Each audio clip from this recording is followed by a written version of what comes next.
Welcome back, everybody. This is QuestionMarc, and I am here once again with my roommate to continue our tier list of the standard set of Teenage Mutant Ninja Turtles in Magic the Gathering. There's still a lot to go. We left off in the D's, and so we're going to pick up from there. I believe our next one is Donatello Gadget Master. Once again, we are reviewing these from the point of view of how they would be useful in Commander, how fun they would be, how effective they'll be in the various brackets of Commander. So, starting off with Donatello Gadget Master, one of a bunch of Donatellos. This one is 2 and a blue for a legendary creature Mutant Ninja Turtle. He's a 3/2 with sneak of 1 and a blue, and whenever Donatello deals combat damage to a player, create a token that's a copy of target artifact you control. And real quick, because it's our first, sneak instance in this video, just to clarify, you may cast this spell for a 1 and a blue if you also return an unblocked attacker you control to hand during the declare blocker's step. He enters tapped and attacking. So what do you think?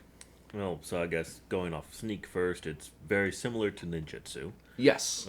Slightly different and just a little bit more fair slash nerfed in mostly one way. You can't do it after combat damage.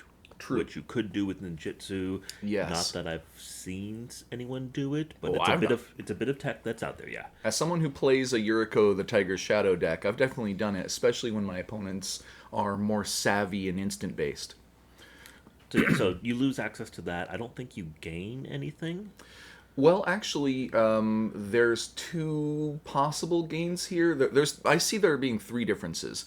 One is that this is basically a triggered ability in that there's a specific timing that you have to do it, and that's after declare blockers happen. So you have to do it then or not at all.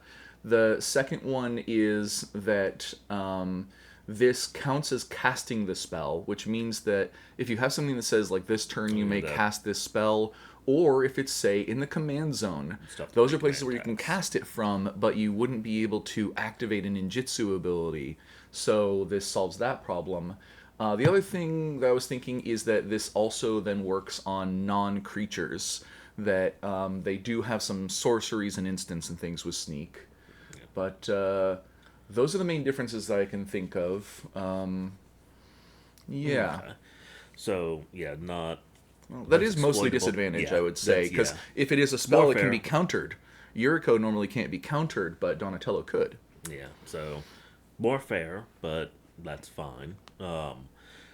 As far as this specific commander, it lets you change the rules to the game to get more of your singleton artifact. And the game wasn't really designed to have 2 doubling seasons or whatever. I'm not an artifact player. That's the one kind of tribe I haven't deep dived into. I mean, Gilded Lotus is probably the first thing that comes to mind, just because, importantly, it doesn't say create a token that's a copy of a token you control. It's an artifact you control. Yeah. So if you invest 5 mana in this once, then you start copying it, and it pays you back pretty quickly. So you want to be finding, like, the most value artifact that you can make copies of. I would think there or more win cons I would work to. I don't know what they are off the top of my head, but definitely doable. Blue can tutor for them, so you can probably find a combo piece pretty reliably. Oh yeah, it with, like, fabricates and stuff. Yeah. Okay. It's still mono blue. Yeah, and mono blue artifacts. Yeah. Blue is probably going to be the best color for sneak because it has the foundation of lots and lots of quote-unquote flying men. The 1 mana 1/1 with evasion. Flying men being the original, I think, back in, like, Arabian Nights or something. But now we've got, like, 30 creatures that are flying men with some benefit. Yep. And Yuriko players are familiar with that, and this will almost certainly play a bunch of them, although ideally you'd be looking to put as many artifacts in the deck as possible. Yeah. Uh, Hmm. it's a very doable deck, Yeah. and it could be a fair bracket 2 or 3 one where you're Mm-hmm. just getting some extra value with that mana rock or some sort of other artifact value piece, or it could break the game and win with a combo. I'm pretty sure there's at least one artifact that is give me an extra turn, and Oh. Yeah. I could. I think Magister's Scepter is the name of the card. Oh, not quite. Okay. How about Scepter? Maybe I'll find it. I know it's like Magistrate Scepter. Okay. Yeah, you normally have to build up 3 charge counters on it. Then you remove the charge counters to take an extra turn. So having multiple Magistrate Scepters out or something, having multiple things that put charge counters on the Magistrate Scepters, there are ways, yep, certainly, especially after we got that precon in Edge of Eternities that is all about charge counters and artifacts. I yeah, bet there's some tools in there. yep, and there might be some just straight win the game artifacts that don't have counters would have involved. They work originally, but they only win you the game against one person or for one turn, and if you can repeat it, then yeah, Oh yeah, gonna win. like how the the one card where you spend 50 life to deal 50 damage. Yep, the Aetherflux eighth reservoir. Reservoir. Yeah, It's not legendary, is it? I don't think it is. could It's deserve to not. be. Yeah, Okay, so yeah, having 2 or 3 of these would be nuts. That they would stack up the life gain, and actually, dump. that's all it would do though, because Still have to pay. Yeah, yeah, although it doesn't it's like tap or anything. Hmm. but yeah, so it's I haven't done the deep dive looking for it yet. If Mm-hmm. I saw someone across the table with that as a commander, I would definitely ask, do you have artifacts that are going to win you the game in here, or is it just generic value? And if they have win the game stuff, I will remove them accordingly. I have one interesting question about Sneak, and I'm presenting it here as a question because I think that one more difference between Sneak and Ninjutsu. Ninjutsu, you for sure have to return the creature to your hand in order to put the ability on the stack. And if I'm reading this correctly, then you I don't think that you have to return the unblocked attacker if the say spell gets countered. Well, I'm you not may positive about cast, that. You may cast this and so by the spell time for you've cast this it, if you also return an unblocked attacker. Yeah, I'm not sure about that. I could swear that I heard somebody saying that like, well, with this you have to returning the unblocked attacker is part of the cost. Actually, this kind of does look like at the same time. Okay, take that with a grain of salt. yeah, In the end, I think Donatello. I mean, honestly, he seems like he's got high potential to me. yeah, I don't think he's better in the 99. I think mono blue is one of the better mono colors, especially since what you want out of mono blue in this case is small evasive creatures to sneak in and artifacts to copy, and blue does those things great. yep. So yeah, glad to see Donatello making it up there. Let's see. Then next we have another Donatello. This is the mythic rare from the main set. I don't know why Krang's in the art there. They're usually. Wait a second. Right. There are other Utrums besides Krang. Maybe it's not Krang. He looks like he's smiling after all. But we've got Donatello Mutant Mechanic. He's 3 in a blue for a legendary creature, Mutant Ninja Turtle, of course. He's a 3/5. With tap, put 3+1/+1 counters on target artifact you control. If it isn't a creature, it becomes a 0/0 robot creature in addition to its other types. Activate only as a sorcery. And whenever an artifact you control is put into a graveyard from the battlefield, if it had counters on it, put those counters on up to 1 target artifact or creature you control. Ooh. All right. So Ooh. it says whenever. I already Mm-hmm. have. I've made a couple of decks that do this same thing, or at least I could make one of this deck do the same as a couple of other decks I've made, Mm-hmm. and then usually put down. Um, so I'm not sure if it would last, but it would still do those just as good. You Mm-hmm. get a legendary clone in there, and then Oh. your mana rock, which you could then sack or whatever, um, take those 3+1/+1 counters and now they're moved on to another thing, and because you have two of your commander, they're six. And it Ooh. doesn't take many artifact creatures or just artifacts to bounce those around, and suddenly you have lethal, quite Okay. potentially mid combat. So that's a one clone that works with legendary, which there's, I mean, seven or something of now. Oh, okay. I see what you're saying there. Because I was thinking about how, like, Phyrexian Metamorph is a clone where even if you're cloning a non-artifact thing, it becomes an artifact, Now here and it's clone the therefore commander. the last ability would start happening. But I see what you're talking about, so that you get two of this trigger Yep, happening every time. that doubles it every single time. And okay, it does say target.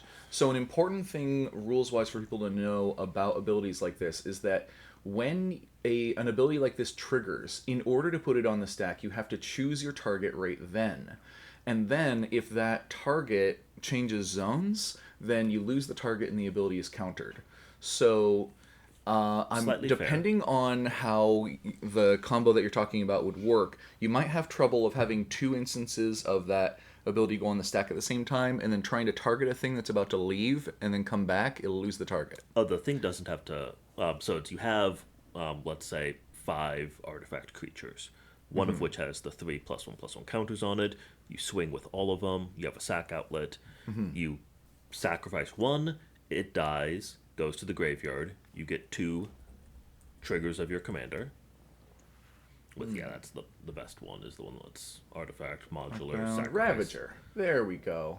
Yep, lots of options. That's definitely the best one of this particular deck. Yeah, I mean Um, Donatello kind of gives your artifacts modular, yep, they're except better better than modular because modular is only +1/+1 counters. and Modular only is only on goes to artifact creatures. This works on artifacts that are not creatures. It also can put those counters on artifacts or creatures. They could yep, be charge counters. They could be something else. That Magister's but Scepter or Magistrate Scepter. It could be those counters. yep, but so yeah, it's your mid combat. You have 4 or 5 artifact creatures, one with the 3+1/+1 counters on it. You kill it. You get two triggers of the commander. That's putting them on from the one thing is in the graveyard, and you have two triggers targeting one of your other creatures twice. That enters with six, or it gets 6+1/+1 counters on it. You sacrifice that, and you can then move those 6 counters onto something else that has 12 now, then 24, then 48, and your three. That took what, one, two, three, Okay, four. I see what you're saying now. The fact that in green you can normally play doubling season, you can play hardened scales in order to increase the number of counters that you get off an effect. Yeah, In blue you don't have those usually, but except if you do a spark double yep, or something like that on Sakashima. Donatello, then yeah, when one artifact with 3 counters on it dies, you put 3 counters on a new thing twice, so you're doubling every time that Yep, you shift from one thing to another. If they happen to, like, and I mean, since if it's this is the if you're attacking after the clone has lost summoning sickness, then you're probably starting with 6+1/+1 counters, and that only takes doubling it 3 times to be lethal. yeah, So yeah, all you need is one of the artifacts unblocked, and or a bit of evasion. So that's a pretty high ceiling, pretty quick, and pretty reliable of a bunch yeah. of artifact creatures, a bunch of and couple mana rocks, and then Yeah. all of the legendary clones, and you're set. Throw your counters on an Ornithopter mid combat or an Ornithopter of Yep. Paradise. Something with flying is pretty easy. I mean, still to this day in Commander, I feel like half of players are underprepared for flying, and the other half of players are overprepared. So It is frequently an all or nothing. yeah, there are probably combos galore with this. This one is a little different from the other one, though, in that it is focused on counters and it is focused on artifacts dying. Which, I mean, they technically don't say artifact dying because, like, only creatures, quote unquote, die, although they did do it this one time. But still, I like that it is another take on Donatello does machines. And that they are honestly both effective. This one's probably more abusable That because the other one is like only triggering once a turn when it deals combat damage to a player. yeah. So I would say, yeah, this is better. Yep. I'm not sure if More I'm breakable. excited or not, just because I've already built that deck a couple times. Okay. And so I'm not sure if this is a more fun version of that deck. Would have to put them side by side, but I still might make it. And if Okay. you're someone who's not me who hasn't already made this deck, and that sounds like a cool thing, you can definitely do that. I There's 100% other ways agree. you can do it too. So yeah, I might bump it up to excited, but low end. Yeah, well, I But mean, to each I their own. I think that I'm on the same page here. Donatello is my favorite character from the old cartoon, and so I kind of want to build a Donatello deck of some way, shape, or form. I'm not usually that much into artifact decks because I've seen them 1,000 times. Yeah. I've been playing Commander a long time. I'm usually interested in going a little more narrow than that. But I might do it anyway, and so far this is the best one that we've seen. Also, one last thing I want to bring up that is going to come up time and time again. Something that makes a good commander is its main effect being repeatable. And the more repeatable it is, the better. So, something requiring your commander to like hit an opponent is one of the hardest ways to repeat a thing, but at least it can be repeated. Yeah. Whereas Just tapping it. tapping it is more repeatable because you could potentially untap it, you could potentially like give it haste, or you can't do it on other people's turns in this case, but often you can. Yeah, and And something then hitting the graveyard is super repeatable. yeah, some of the most repeatable is when it says whenever, and then it says something that you can do a lot and doesn't even cap it to like once per turn or something. Yep. So yeah, we love commanders with repeatable effects. Those things tend to scale themselves well to being a centerpiece of an entire deck. And that one has the added benefit of if you're doing it on your terms, you're getting huge value of not winning the game. Yeah. If your opponent forces you to do it, then you're still surviving with the counters.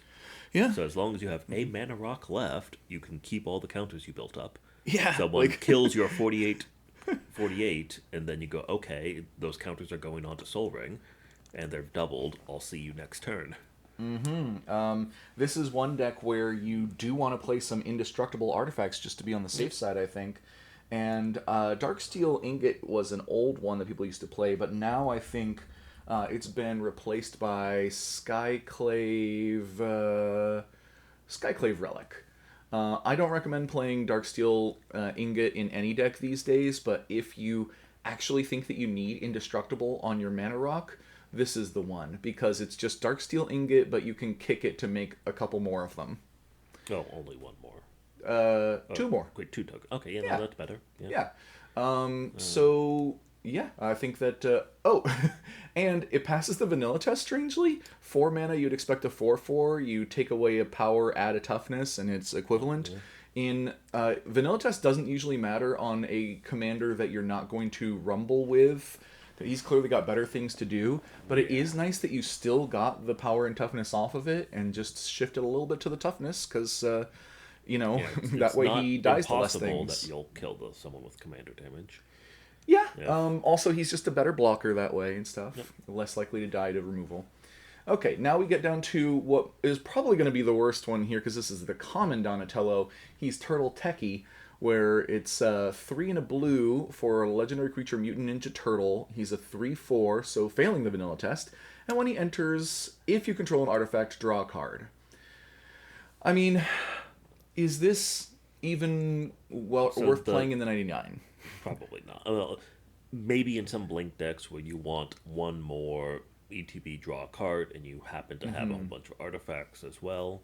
If that's part of your blink loop or whatever, then cool. It's not going to my deck that does that. But yeah, some that might want it. I mean, having a artifact in blue is not a hard thing to do. Mana rocks Yeah. exist, but unless you're abusing it to draw way more than one card, then it's bad. Yeah, I think here's what we want to look at is that this says when this enters, draw a card. what other options would you have for when this enters draw a card? In blue, there's like 50. And if that is what you care about, then I think you don't need it to be a 3/4. You could probably find something for cheaper, something that isn't legendary, and so you could flicker it or copy it more easily. I don't think that this is even playable in the 99. This is basically draft chaff, and I don't remember how good April O'Neil is, but I'm putting this towards the bottom because if this is in your 99, then your deck is not optimized. Yeah. You're playing kind of what I call the pre-release special, where you built a deck out of the stuff that you opened at your pre-release. And that's fine. That'll get you a playable like bracket 2 deck, but you'll want to be replacing this one at some point. Next, we have Donatello Way with Machines, who is the uncommon with a smile that is somewhere between like joyous and creepy, especially with the white eyes. Yeah, but he's 2 and a blue for another legendary creature, Mutant Ninja Turtle. There's like 100 of those in this set. This one's a 1/2, but he has flying, and whenever an artifact enters, put a +1/+1 counter on Donatello. So if you really wanted to do Voltron in mono blue, this lets you do that. Yeah. There's better ways to do that. Yeah. But this does let you do it. It starts off worse than the vanilla test, Yeah. and it makes you feel bad for playing a mana rock on turn 2. Ooh, you're right. It kind of punishes you for playing Mana Rocks on turn 2. And yet, after you get Donatello out, you want to be playing rocks and things like that as fast as possible. But you're going to have missed out on that mana. So yeah, maybe you do 3 CMC mana rocks with the same as your commander. But then That's you can't. also bad. Then you can't do as many afterwards. So yeah, Honestly, it's asking you to, with the commander, to do some stuff not during times you'd otherwise want to do it. So yeah, not. honestly, imagine how much better this thing would be if it were 2 mana. If it were 2 mana, that would be. If it was 1 mana, then that might be decent. Okay, if it was 1 mana, then you play a turn 2 mana rock, and you're. That would be crazy good, actually. There's still way better Voltron commanders. There's a lot of Voltron commanders. I guess it doesn't have defense, so one of the Yeah. things about your Voltron commanders, you want to give them hexproof, indestructible, something like that. But there are basically 3 elements to a Voltron commander. You want them to have some way to get big, some way to not die to every little thing that comes along, and a way to get through to your opponents. So that's usually evasion, growth, and This is 2 out of the 3, and defense. and mono blue does have good defense, counter spells, and hexproof all over the place. True. It doesn't have a lot of get big. Overall, for Voltron, you'd rather have the protection on the commander yeah, than, because that's the most important to never not have. And right. Oh yeah, because playing this without size, and playing any Voltron commander without a whole lot of power and toughness isn't that much of a threat. But playing it without hexproof or something is that's a problem. And you know what? I think there might be one more pillar to Voltron commanders, which is efficiency, because they're going to be high targets for removal, but also they're going to be a centerpiece of your deck. So you want to be planning around playing them on a certain turn and then doing its business. And starting this on turn 3, using all of your mana, and then the next turn untapping and doing stuff. and hitting someone for 2. Maybe Yeah, 3. Yeah, do you play Soul Ring on turn 1 so you get this out on turn 2? Or do you wait and play Soul Ring afterwards so you can get multiple counters? It creates some awkward tension there. Yeah, But and is it... and how I guess I frequently, especially for Voltron commanders, will math out, okay, if the deck's working as it should, what turn am I killing the first person, what turn am I killing the last person, and this is pretty slow when you're only adding a single +1/+1 counter per mana rock or other artifact. Yeah, I would say on average you're probably getting about 2 counters a turn. Yeah, and that's going to. Yeah. I see what you mean. So the question then remains: is the only thing keeping it out of lame So yeah, is better 30 than the turns. 99? To hit 21 times 3 with 2 extra turn, that's like 30 turns, so that's going to be super slow. Okay. The Yeah, could get you there, might need some help, and yeah. I think all of the cards in lame right now are worse, but all the cards that are in questionable might be better. So to me, he's kind of like on the borderline. I'm still gonna say lame on this guy. I think why why is there you go. Um, but Yeah, if you if you have this guy as your commander, you could do some business. could make a good bracket 2 Voltron deck that won't kill anyone till after turn 9, There's a logical and strategy there. yep. But I just don't think that he's very good for all the reasons that we've said. But I'm gonna put him at the top of lame because I think that you could do it and it wouldn't be the worst thing. It's just you're gonna reach a ceiling where it can't get better. Yeah.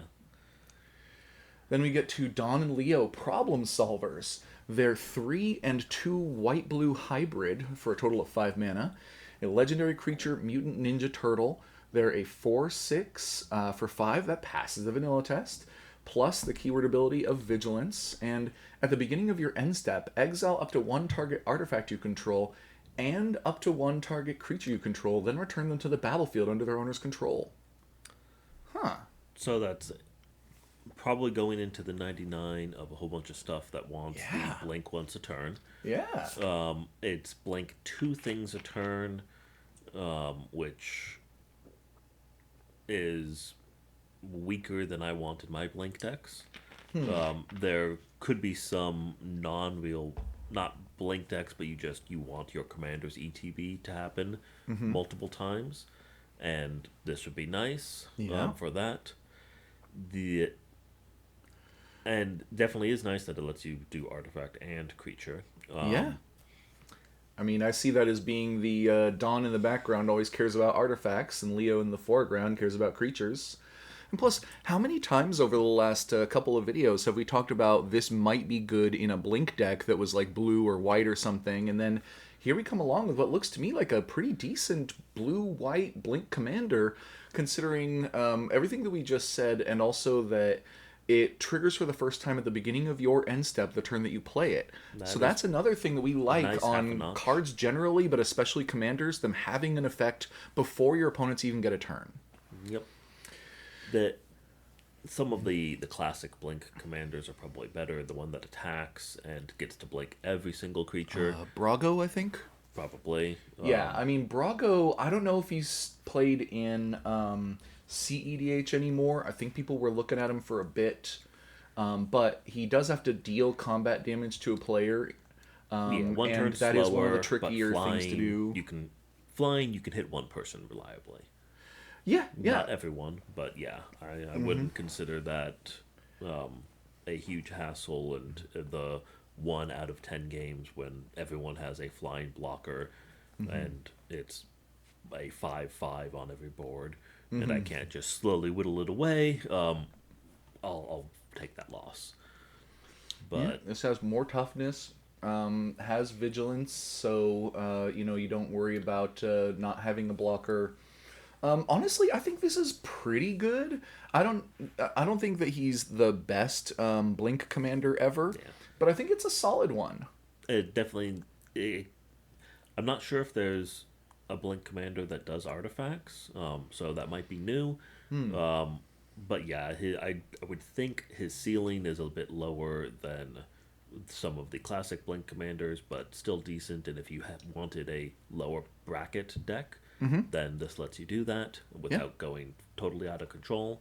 yeah, That still has I guess there's two styles of Blink deck in my mind.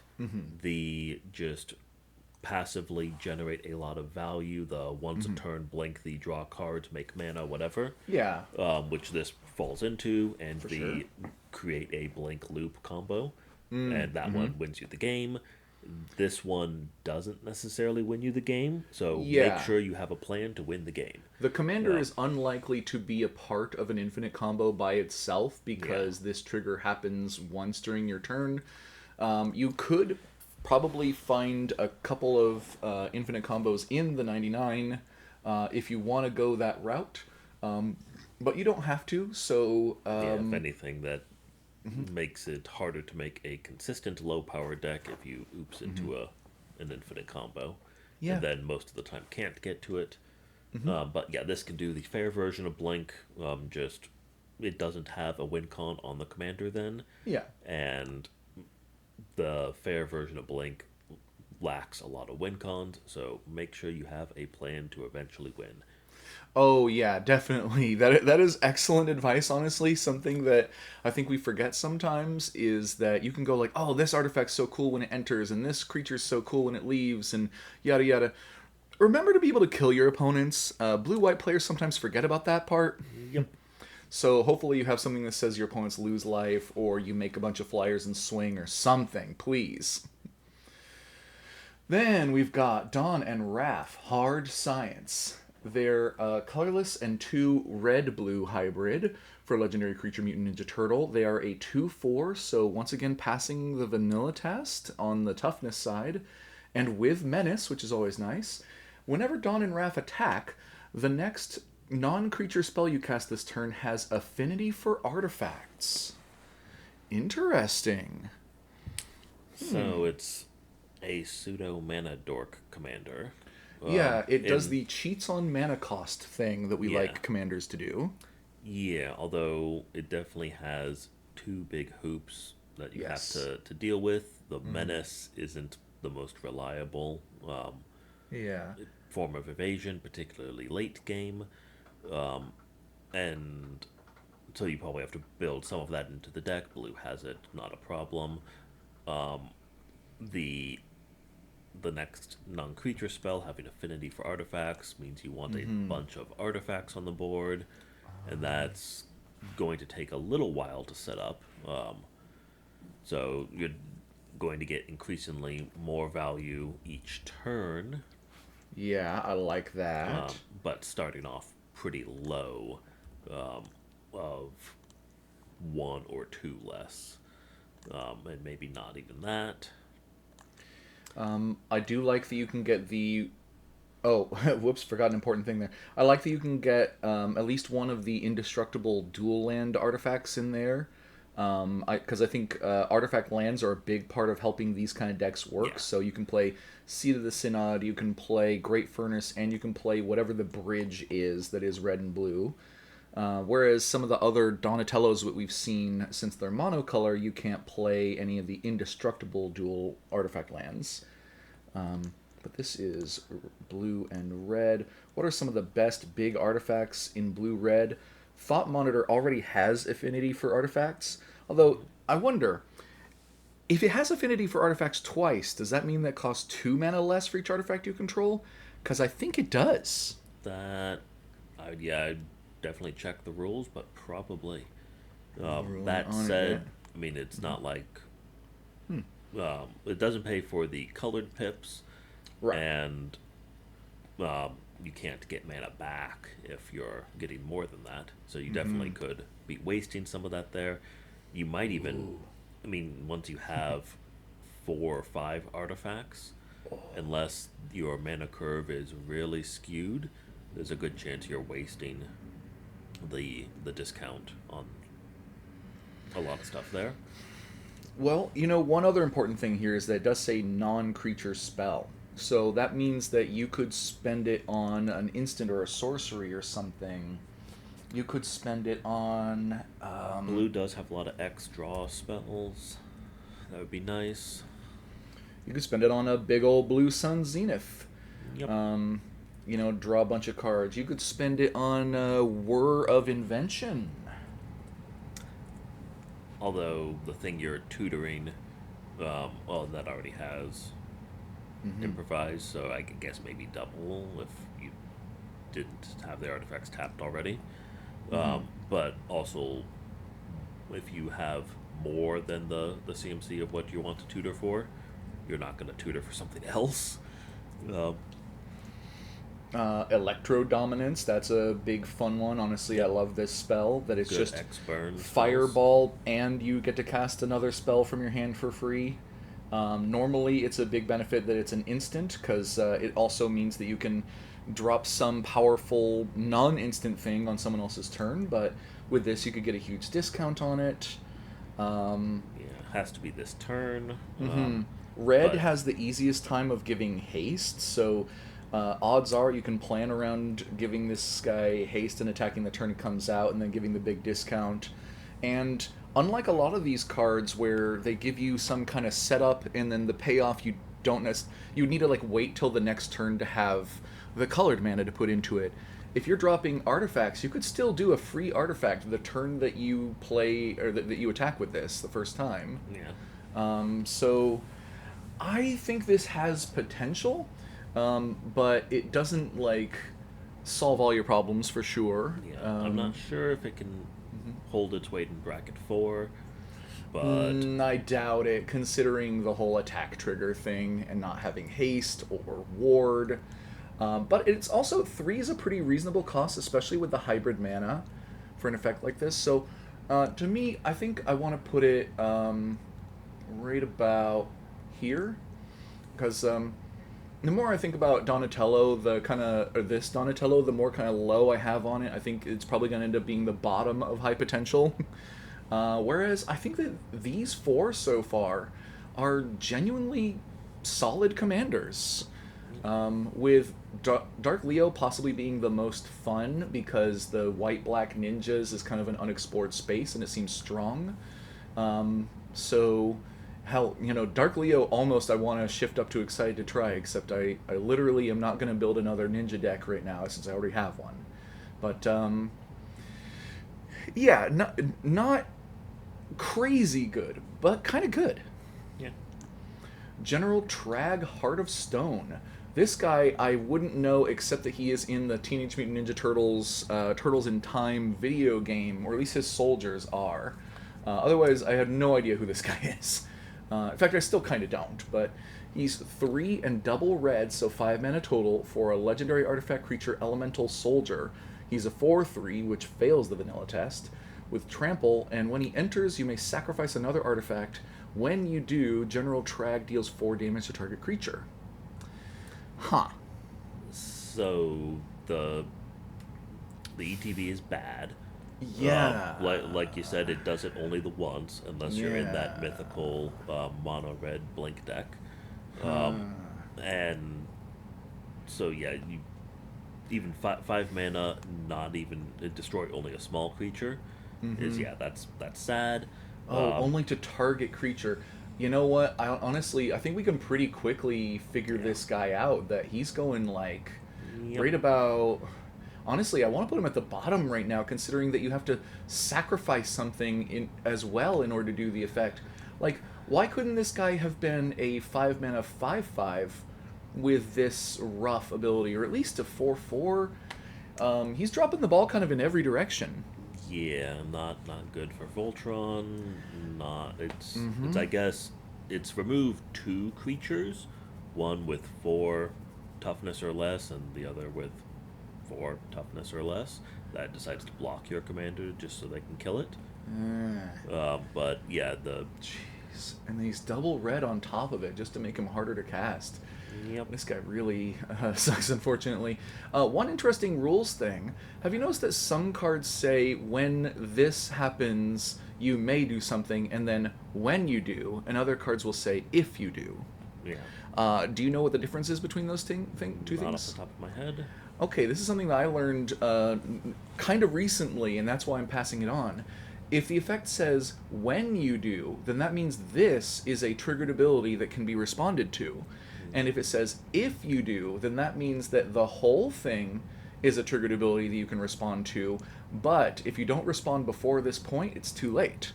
So when uses the stack as a trigger, and if does not. So this is basically a trigger that sets up a second trigger, and if would be a single trigger and not setting up a second that you can respond to.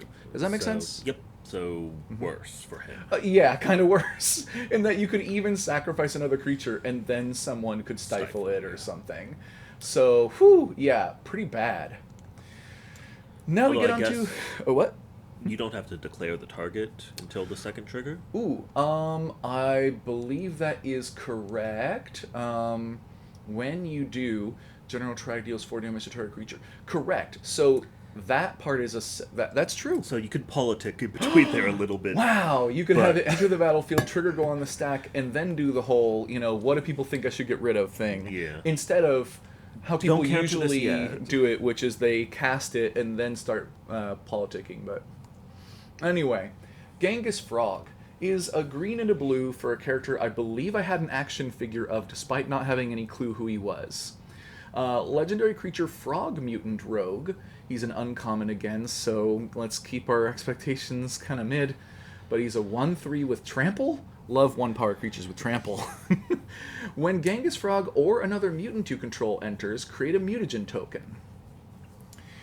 So, what do you think? Better than the last Voltron commander. I mean, everything is. But yeah. Just a straight X-Spell legendary is probably better. But if you're in a mutant tribal deck, then the commander or something else, more opt could get rather big. You can replay the commander easily when he's killed. Comes with the trample and big, so that's 2 out of the 3 on him already. Has access to blue to protect it, plus green has a lot of hexproof as well. Still not A tier Voltron or S tier Voltron. Yeah. Might not even be B tier Voltron, but Simic. Well, also, you don't have to put the counters on him. You Yeah. could... You have the option, but... Although, I mean, honestly, the only reason to play this card at all is if you're doing Mutant Tribal. yeah. So if he's in the 99 of a Mutant Tribal deck, I think he's okay. Then- And if he's the commander of your Mutant Tribal deck, I think he's okay. Yeah, it pulls your deck in 2 directions of the mutants and Voltron, but that could still be a decent deck. I'm tempted to say, because I think there is some competition here, this guy is either questionable, or if we're thinking of them as being higher, better in the 99. I think that if you're doing a mutant deck, this guy probably goes in it. Like, if you're doing a mutant deck with blue-green, and you I think like there is one counters in this set. And a big combat damage, yeah.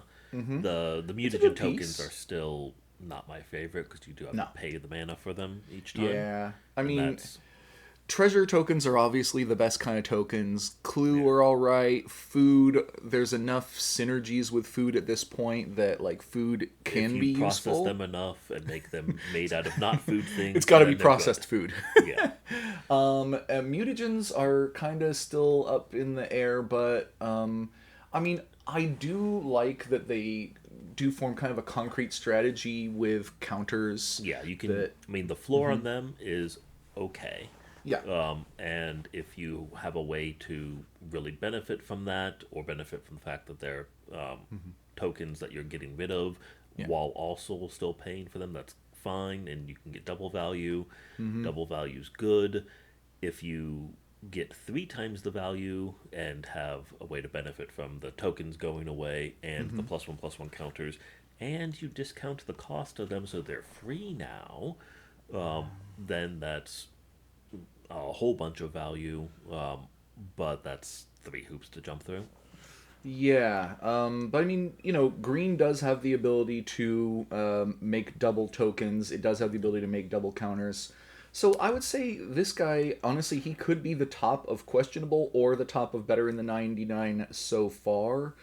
And we also have seen every Ninja Turtle, of course, is a mutant. So that's a huge number of mutants being injected into this set. Not to mention, most of the opponents are mutants. Like, almost half the creatures in this set are mutants. So the mutant tribe just got a gigantic boost.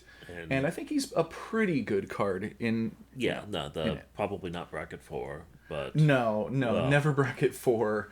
Nothing that he's doing is going to be super relevant against all the crazy stuff that happens in bracket four. But but yeah, if you want, decent guy. yep, and a more straightforward deck to make, Oh easier yeah. to upgrade, not as convoluted.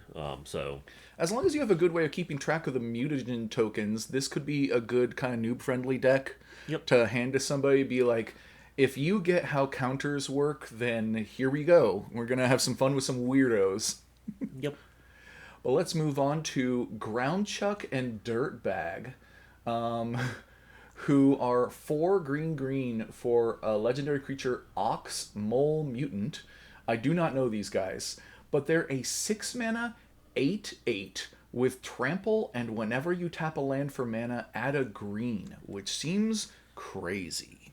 So they are more expensive than I would want to pay for a commander normally. Okay. And they're not Yeah. gonna do either of those two things on the first turn they come out, most likely. Unless you wait a turn, in that case, it's still not the turn they could have come out. So not the turn you first get 6 mana. The next turn, though, you have a 8/8, which is more than the magical number 7. Trampler, good commander damage, very threatening, not going to kill anyone immediately. And you have, for everyone to see, a mana doubler. That's means you're going to need a lot of defense. Because before you've done anything, you've scared a lot of people, and you're giving them the time to deal with it. Um, that said, can you do a lot of crazy things with, um, what's it, 14 mana? Yes. Yeah. I mean, okay, I think that this is becoming one of the definitive kill on sight commanders in here, in that And your probably doesn't opponents. deserve it for most Well, people making the deck. well, I'm not seeing a bunch of I. combos. You're not going to burn people that turn. You're going to make some big X creatures or something, or play big value creatures. Maybe you'll drop Old Gnarlbone, which I've always wanted to put in the deck and never been able Ooh, to. old Gnawbones. You know And what? I'm gonna then, bring up a picture of him. yeah, you're just have all the mana ever. Um, Old Gnawbones is nuts. Because if he's your commander, actually, honestly, okay, he costs 1 mana more than Ground Chuck in that. Although when you drop well, Old Gnawbones, then you hit with the creatures you've been playing for the first 6 turns. You get a bunch of treasures. You do crazy stuff the turn you drop him. Whereas Ground Chuck and Dirtbag, I'd be surprised if you had additional untapped lands yeah. after you cast him, or you're not casting him. Well, you could probably No, still cast him like 2 turns early on average. cast him, um, and then convince everyone you're not scary, so you survive a turn. Drop Gnawbone, and then swing and get 8 treasures plus whatever else you already have, and still have tons of mana from lands left over, and then dump a ton of creatures and save the treasures for protection. And you're just set up, and no one can touch you. You'll win in commander damage in 3 or whatever turns. You know, That this might be the Timmiest deck to ever Timmy. it. Because I'm Yep. just imagining, okay, I think I've said in the past that in an environment where there's lots of removal, and hopefully in a commander game, if you're like bracket 3 or above, there's lots of removal. So this might be more at home in a bracket 2 deck where maybe your opponents left pretty much all the removal at home or ran out by the time that your commander that was so telegraphed shows up. But in a world where there is lots of removal, there are 3 strategies. Either play lots of removal, basically play their game, and try to just, eke out a win by doing their thing slightly better. Or play virtually nothing that they can use the removal on, or play far too many things for them to use their removal on. And that is the strategy I think that might work with Ground Chuck and Dirtbag. So I think the answer is you're playing a few things in the first 3 turns that ramp you from your Nature's Lore to your. Actually, you probably don't want to do Mana Dorks. You probably Probably just not. want to focus on your Far Seeks and stuff like that. And then you just play fatty after beater after fatty, and they are all above curve green creatures.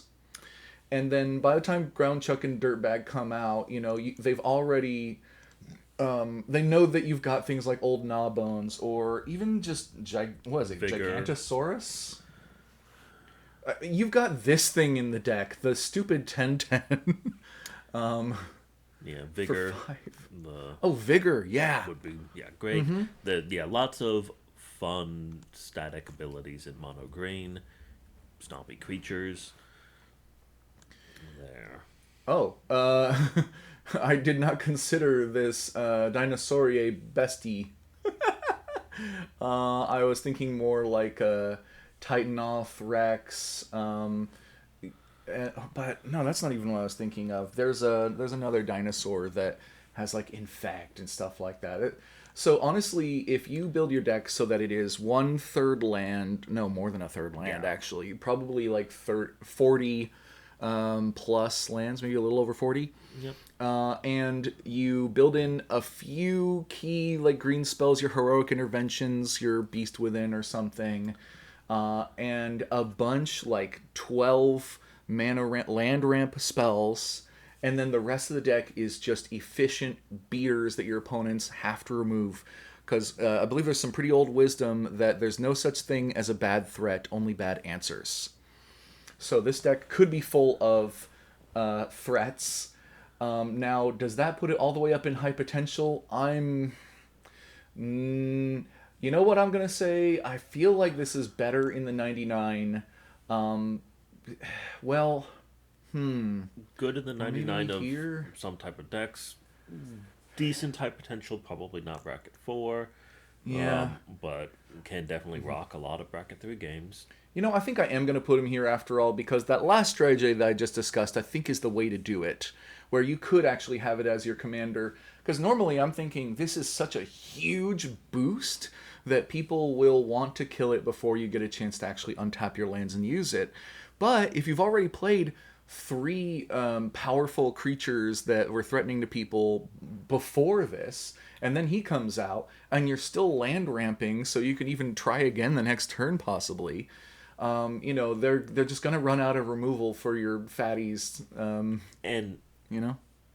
if they kill it the turn after you've played it, you can tap the lands in response to it dying and then Oh replay yeah. it. Yeah. So I mean, there's a really terrible time for your opponent to use Yeah. removal on it, and that is like during your main phase when you have untapped lands. But there's definitely things you could do to bait that out. Of Yeah. the okay, before I go to combat, I want to know, if anyone's gonna have a removal or whatever for me, and then you start politicking on, and they go, no, if you attack me, I will remove your commander, and you go, okay, well, do it right now, or I'm going to attack you, and they go, okay, I'm gonna do it, and then you go, great, tap all my lands right now, and then replay my commander. I'll swing at you next turn. Thanks You for getting know, rid of your removal spell. I think as a commander, the strangest thing is that you would play some of the best green creatures of all time in the 99, and then he looks kind of lame in comparison, but this is also maybe one of the best places for Omnath Locus of Mana in the 99. Because imagine this guy coming out on like turn 3, and then you just hold all of your mana. And yeah, if someone tries to kill Groundchuck and Dirtbag, you float double and you recast him, even if that means doing it on a different turn. And who wants to waste mana on removal for Omnath when you don't have a bunch floating, or when he's not the core to your strategy? He's just a bonus, you know? Yeah, it will probably be I'm thinking a I'm happy very with him here now. EDH rec deck where there'll Oh, be yeah. a lot of very, very similar versions of that. And it's just, okay, there's, 70 great beaters to put in here. Which 20 did you include? Yeah. Okay. And then we get to Jenica Bad Apple. Bad Apple Big Sister. Now, we have the problem of it being a common again, but we do include here Jenica's canon girlfriend, who is a pig girl who is also a punk rocker. So that's to her benefit. Now, she's 4 and a white for a legendary creature mutant ninja turtle. She's a 3/3, but when she enters, you create a 2/2 mutant creature token, who I assume is supposed to be the pig girlfriend. And she has plane cycling. So, as a commander, Yeah, since the plane cycling doesn't work from the command zone, which I'm probably going to make a bracket 1 version where I'm rule zeroing plane cycling does work in the command zone, oh, to make that deck work, mostly just because I want that to be how the rules worked. oh yeah, But white's probably not the best for that. The commander itself is very underwhelming. I guess it does work with the vanilla test because you get 3 plus 2, that's 5. But I'd rather have them on the commander than spread out yeah. like that. And they didn't give her Um, any abilities like first strike or vigilance or anything. Like you look at those claws, and yeah, I'm thinking first strike would be fine, but honestly, I think that this one doesn't need a whole lot of analysis as a commander. I think that it's pretty clear that plane cycling though has good use in the 99. it can go in the 99 of a blank deck, and if you have ways to infinitely loop it anyways, then sure, this is one more outlet. A bit expensive for that, but yeah, the Well, plane cycling is a alternative. honestly, I just think plane cycling and abilities like that are really underrated, or maybe I overrate them. I don't know, but I do like instant speed. Not even technically a spell. Search your library for your surveil land or something like that in a deck that normally can't search for land, like blue white or something. Oh yeah, this might be good in that Dawn and Leo deck we saw a little bit ago, where it's flickering things every turn. You mostly are using it for the plane cycling to guarantee your land drops, but you can also drop it, flicker it for some benefit. Because that's the other thing, is that there is now some competition for plane cycling and other effects like that. So she might not win out unless you can also take some advantage of casting the spell. Yeah. But we can pretty quickly move on, I think, because the commons are not really viable commanders generally across the board. But Karai, Future of the Foot, I think is Shredder's daughter, which, like, okay. So for one, a white and a black, she's a 3 mana 3/3 legendary creature human ninja with sneak for two, a white and a black. And whenever Karai deals combat damage to a player, return target creature card from your graveyard to your hand. If her sneak cost was paid this turn, instead return that card to the battlefield. So repeatable recursion on the commander Mm-hmm. is probably a good thing. Yeah. There's other commanders that do that in those colors, Mm-hmm. but this doesn't look like it's a horrible one. Yeah. You'll have a little bit of a hard time guaranteeing that you'll do combat damage multiple turns, Right. but The first black, turn won't be too hard, considering white and just to a lesser extent black do have some evasive creatures. yeah. Although, I mean, it almost might be better to go less evasive creatures and more evasion that you can then add to the commander to use repeatedly. Um, Yes. and then just spend one less mana to get it out a turn earlier. This is the guy I'm But thinking of. This guy goes in a lot of ninja decks and such, and yep, might go in here. Just because yeah, you can get off the sneak consistently, and then you're just going to be plinking people for one from that point on. But okay, so if she hits somebody, you raise dead, and if she hits somebody on the turn that you sneaked, then you zombify. yep.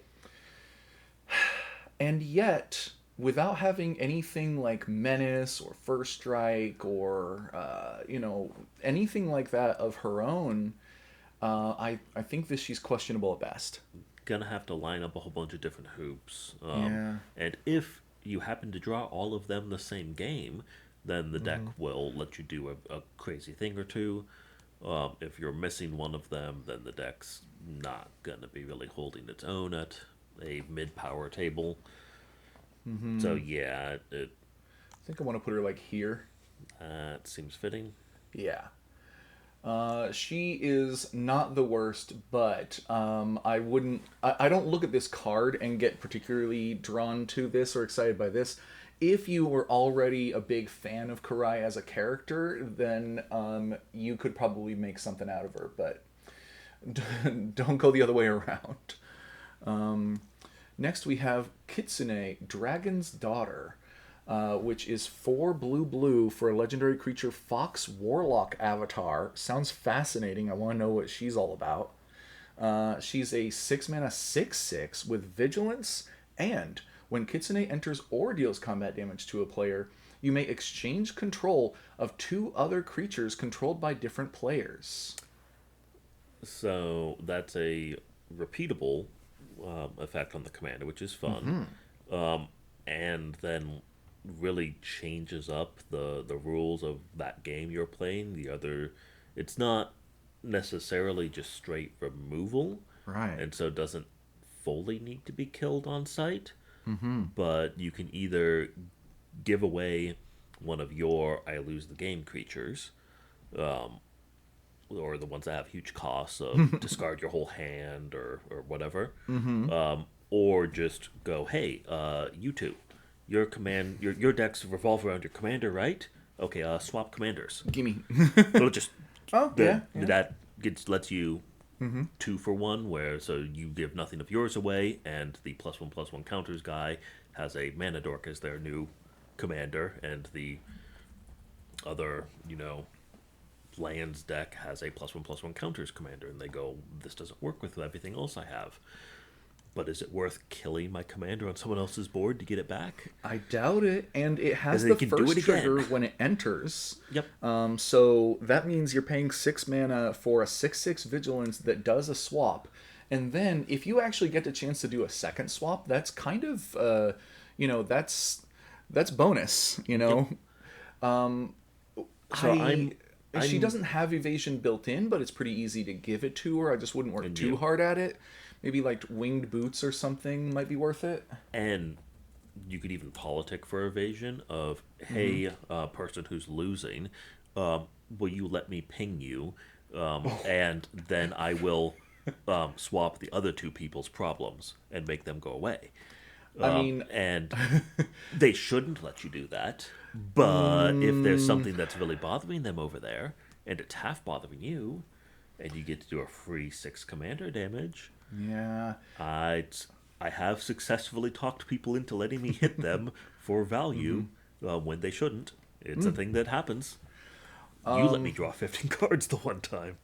I mean, that sounds bad when you say it out of context.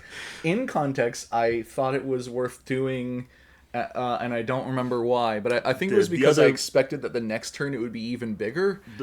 The other player popped off and was very threatening, and Oh, I was looking to you to find an answer. which I found. I also found my win con. Well, shoot. And they ended up fizzling and not needing me to do the answer because they just swept themselves away. So you could get extra value there. If this was a smaller body and smaller mana cost, I would be Yeah. rather excited to play this. Honestly, even 1 less mana would make her a Yeah. lot more viable for the effect. If she was like a 5 mana 5/5, that would actually Or- be better. Or add another color in there. If it was Oh, Simic, yeah. then I'm fine with paying 6. Or being a warlock, blue-black. Yeah. That would have made sense, but... So I'm excited enough that I'll probably start putting the deck together, but I'll be looking for, nope, this is too slow to do the thing, and then probably not finish. Oh, and or okay, yes, this deck can do the thing, but the thing is too mean if you're making the other people at the table not able to play their game plan at all. And you have all the counter spells to stop them from stopping you, and you just swap all of their stuff around so no one else's deck is working. Then slowly win via something. Yeah, I mean, just one other thing, I do want to bring up Crystal Shard because it's a little bit of a pet card of mine. That, 3 to cast, and then 3 and tap, or more likely, blue and tap. Return target creature to its owner's hand unless its controller pays 1. Doing this in a general game of Commander can be really frustrating for your opponents because they have to keep 1 mana open at all time, or you'll bounce whatever is like attacking you, or at the end of your turn you tapped out, so your commander goes back to your hand. Ah. But also, in a deck like this, it serves double duty in that you could like swap your Ornithopter or whatever to your opponent and then bounce your Ornithopter back to your hand and keep what you got from them. The exchange has to complete, but then after the exchange, you can make it not, reciprocal. Yep. Lastly, there are, of course, flicker things like, am I thinking of the right card? Is it called like Essence Flux? Essence Flux. I think this is the card I'm thinking of. Exile target creature you control and return to the battlefield under its owner's control. Oh, actually, Flicker is going to be really good in this deck because you can swap something to your opponent, and then you can flicker her, of course, to get her trigger again, or you can flicker the thing that you gave away in order to get it back. Because things will generally return to the battlefield under their owner's control, which would be you. Although, if I'm making the deck, I'm definitely looking at the things you want to give away category.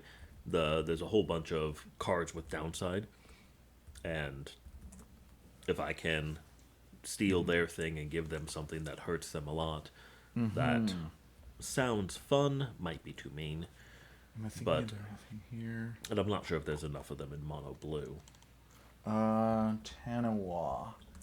Am I spelling it right? Yeah, good old Tanawa. 5 mana for a 7/7 trampler with phasing. And at the beginning of your upkeep, all lands you control phase out. So if you play Tanawa, and then swing with the commander or blink it for 1 more mana. When your opponent gains control of Tanawa during your turn, then at the beginning of their turn it will phase out. And it won't do anything for a whole turn, where you've just swapped for nothing, basically. Then the next turn, it'll phase back in, and then all of their lands will phase out. So they'll have Tanawa, but no lands. This is a funny thing to give your opponents. Yep. I also like Thought, I think it's Devourer. Yeah, your maximum hand size is reduced by 4. Yep. Whee! There's stuff like this if you dig. Yeah. Yep. So yeah, a good excuse to play the mean cards and would be potentially fun, potentially too mean, but definitely would be a very different game. And in the end, you mentioned it, and I skimmed past it because I wanted to circle back to it. How do you win? Because, by God, a deck like this can be super, super frustrating, but what makes it all the more frustrating is if you don't have a way to end the nightmare that you've put your opponents in. I can definitely see some people making the deck and relying on stealing their other opponent's creature to win. And that could get you there a lot of games. In some games, you're playing against all combo decks, and you'll just not have any way to win. Yeah. Or they have a big creature, but they don't have evasion on it. It's the blue Hunted, not Hunted by the Family. Hunted Phantasm. How about... I don't know. No, that's kind of bad. I was thinking maybe you want to have something where you can give your opponents creatures that you can swap with. Well, you don't want you would keep the Hunted Phantasm, but you wouldn't want to swap things for goblins, really. No. Okay, so I don't know. Okay, in the end, where to put her then? I'm thinking here. Okay, I think I don't know that we've cracked her. Okay, mostly because of the win con. The win con is the only thing I'm concerned about. Otherwise, I think she does have high potential. If you play in a pod with at least one Stompy Timmy, then that gives you your win con. Yeah. But yeah, I am cautiously excited, but realistically expecting the deck to fall apart before I finished it. Okay. Because I find no win cons or anything. Not to mention, you do have to get to 6 in mono blue. Which is, that is That's also not, slow. We can't, it's... That means, you have 1 or 2 turns less to go from playing the commander to closing out the game. Yeah. And requires either a lot of stuff to stall earlier game, or just being very fast once you've got it, and I'm not sure if that's appropriate for the deck's power level. Okay. But yeah, we'll see. All right. Let's move on to Koya, Death from Above, another uncommon and a character I don't remember. 2 and a white for a legendary creature, Mutant Ninja Bird. She is a 2/1 flyer with when Koya enters, exile up to 1 other target creature. At the beginning of your next end step, you may pay 3 and a black. If you don't, return that card to the battlefield under its owner's control. So I first off want to make sure that I'm understanding this card. So she enters, exiles up to 1 other target creature, so you don't have to, but you usually want to. And then at the beginning of your next end step, you pay for to just have it stay exiled forever. Or if you don't pay the 4, then it becomes a kind of slow flicker because the thing comes back. Yeah. Okay, now I think I at least understand what the card does. How good do you think it is? So it might go in Sisay. For a cheap creature, you can cheat it out with Sisay to blink Sisay slowly so it survives that board wipe. Oh, yeah. And then also sometimes when you have extra mana or just really need to get rid of someone's creature for half a turn, you can tutor it out and, okay, your Voltron commander goes away. So those are both useful things. The white's sad because I usually have access to white in my Sisay deck. Oh, right, but- because Sisay gets a buff for each Color. color among your legendary creatures, so And I have you a lot actually of want... cheap white and green. Okay, So yeah. a red is more valuable to me than a white, Okay. but still useful. As it could go in the 99 of other decks in just the generic flicker. It's a slow flicker, so you can't really use it for protection or defensively unless you have flash. But that's probably not something you have in your flicker deck. And the black might keep you out of most flicker decks. You're right that But- a lot of flicker decks aren't going to have... I mean, if your commander is made for a flicker thing, you are probably including white, but you're not necessarily including black. If you really wanted to do a white-black flicker deck, this would let you, and you could do, instead of just full flickers, there's a whole bunch of black. When this dies, return it to the battlefield. Oh, yeah. So that could be a little bit more unique flicker or just re-ETB deck. You know who's... Oh, Gurgay? I was thinking more Gray Merchant of Asphodel. This Yeah. would be a good commander for Gray Merchant. Yep. Little too good stuff for me. Oh, but definitely- although actually your commander doesn't add to your devotion to black. Yeah. Because devotion only counts the black pips in the mana cost, so it won't count down here. But yeah, just to make sure that everyone's clear on the kind of basic rules of commander, your commander has to include both white and black mana pips somewhere on it in order for this to be legal in the 99. And if this is your commander, then you have built a white and black deck. Yep. So it could enable a white-black deck, but honestly, it is questionable at best, I think. Especially since it's only got an enters trigger. You were saying that it might be better in the 99 of certain decks. But honestly, I'm thinking either the bottom of better in the 99 or the bottom of questionable. I'd What put do you it think? mid questionable. Really? Because, well, it opens up the options for a white-black flicker here? / ETB deck. Okay. And while it does have problems to sort out, it does have the potential of sorting out those problems, and then it's a flicker in the command zone while also having removal if you needed it.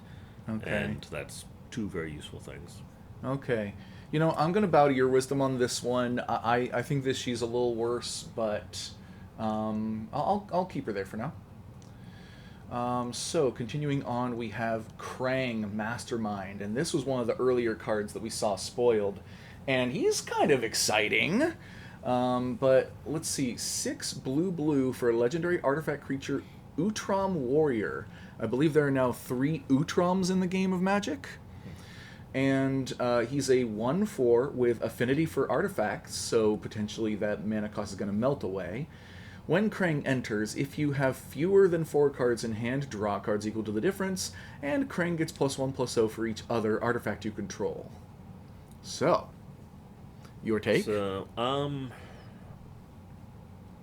a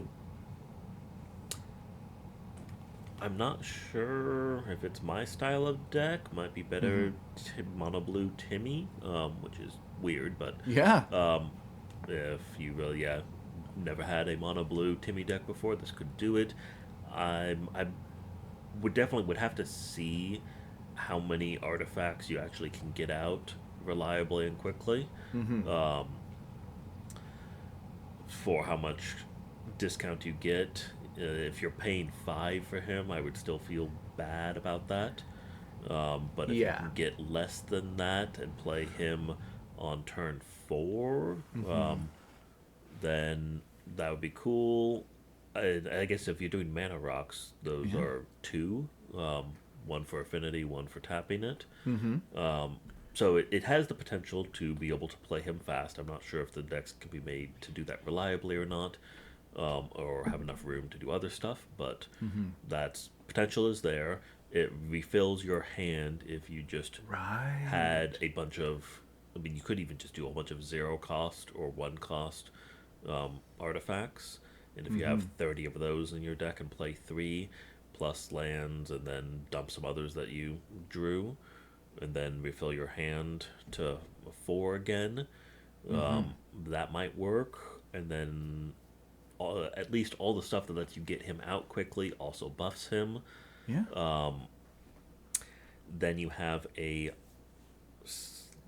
slightly beefy, definitely doesn't beat the vanilla test, Voltron Commander that's only going to have 4 toughness and still needs evasion. Well, the vanilla test is going to be thrown off a lot yes. by the fact that 8 mana is never what you're paying for him, unless he's died like twice or something.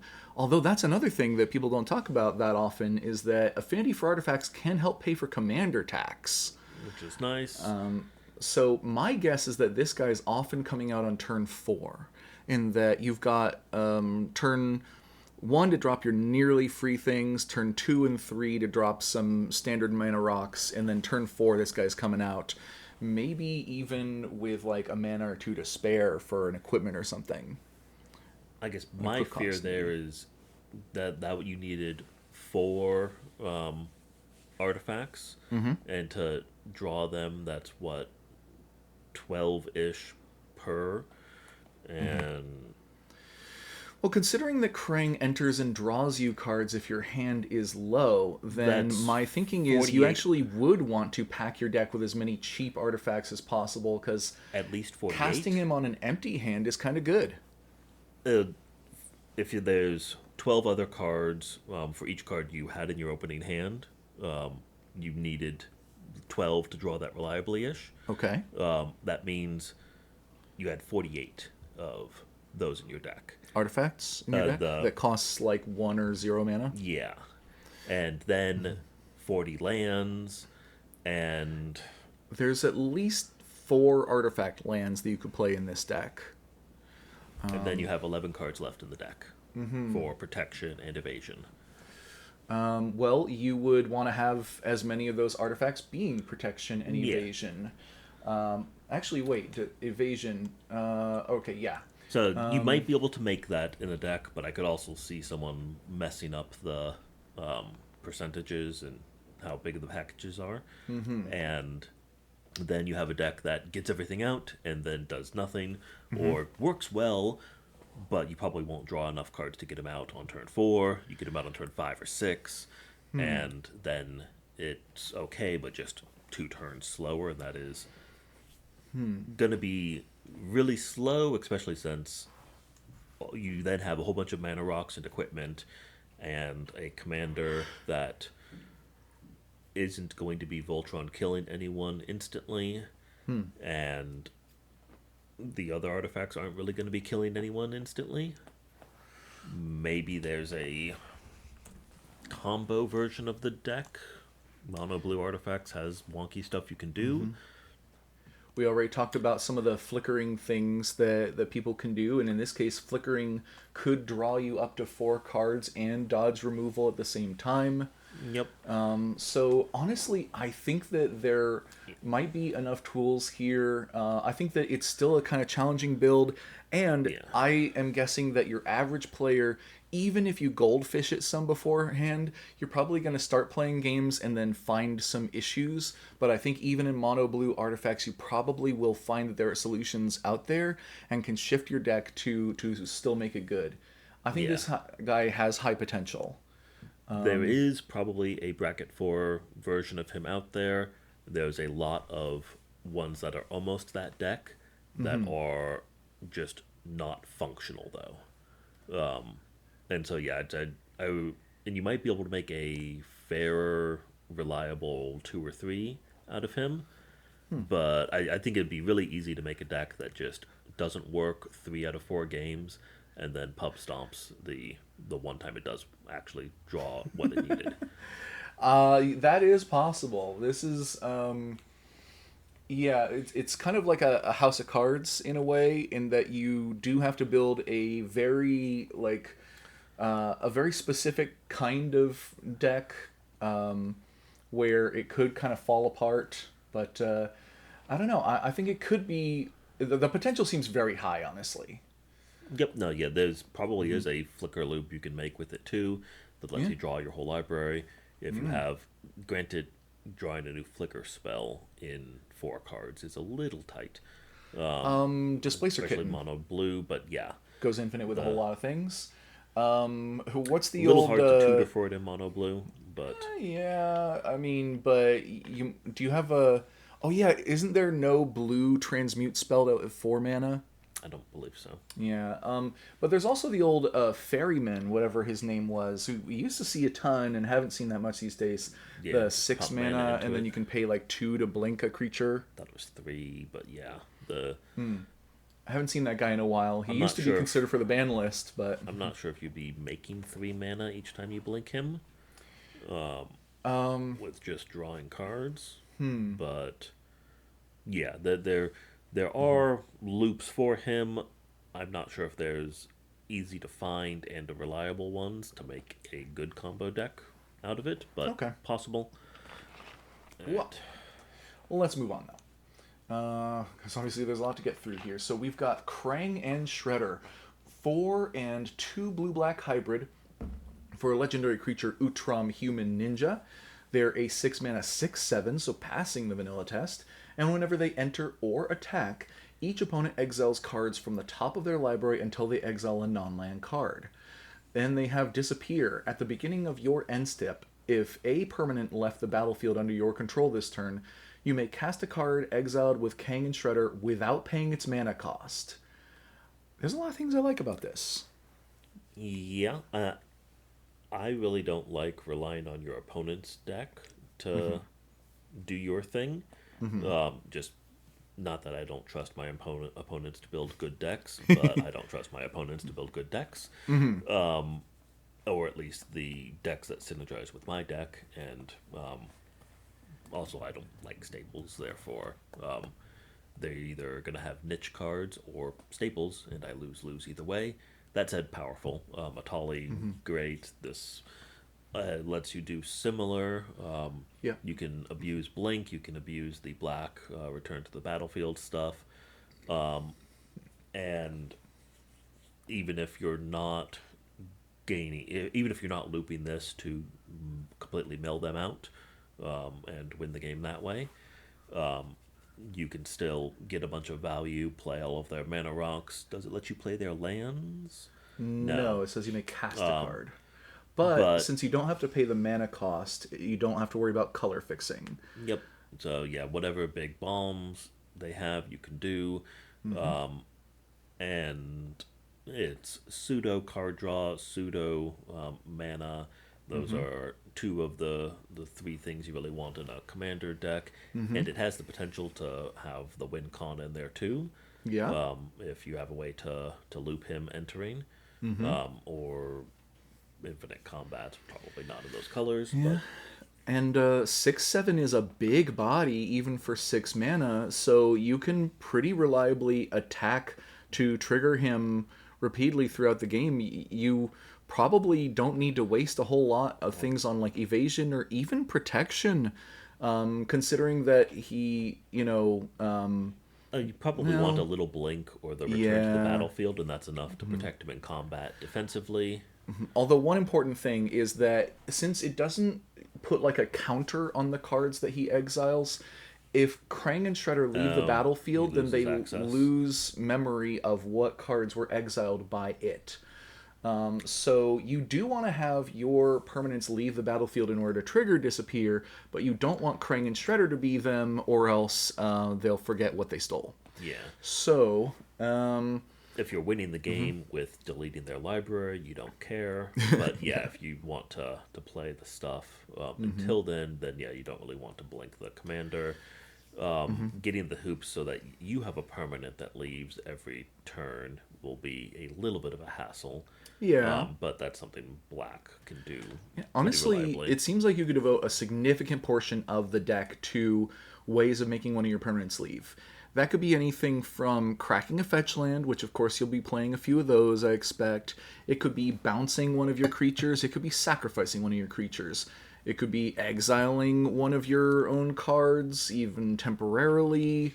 It Any could of just that be stuff will swinging count. with a small infect creature that doesn't have evasion, and they'll go, "Yes, I have to block that." Yeah. Like a 2/1 infect or something. Yeah, Oh, dang. Also, I'm thinking this is a deck where you could be playing like Ashnod's Altar and Phyrexian Altar and stuff like that, so that creatures that you steal, you can later sacrifice in order to trigger disappear again. But one drawback here is that while you are likely going to be exiling 3 cards every time that he enters or attacks, and this does build up a library of cards that Krang and Shredder can remember from turn to turn, as long as they stick around, is you can only trigger disappear once on each of your turns, so you only ever get to cast one of those spells each turn. yep. But it's free. So honestly, I think that there's enough downside to make this interesting and enough upside to make it powerful. This to me is pretty good. I want to put it like where there. I want to put it like here. Sure. Yeah, I'm not sure if there's a bracket 4 version, Yeah, but yeah, an probably interesting, not just because powerful it's bracket six 3. mana. Bracket 4, you want to get started sooner than that, or you want your commander to say like "you win" on it or something. Which this doesn't do that, but I think this is a good like supervillain deck also that could be fun to sit down and say like, "Hey guys, I'm the bad guy here. I'm gonna be manipulating stuff and stealing your stuff, and if we get to the late game, this is gonna be a real like adventure where it'll become like archenemy probably, but till then." I don't think it deserves that because it's stealing them from their library, not stuff to Yeah. put on the board. Yeah. Which, yes, people will take offense at more than they should, but I'd fear the one that's swapping your creatures around and or just removing stuff every turn a lot more than one that's casting stuff that I haven't even drawn yet. Okay. But they will get mad, and yeah, they will attack you for it.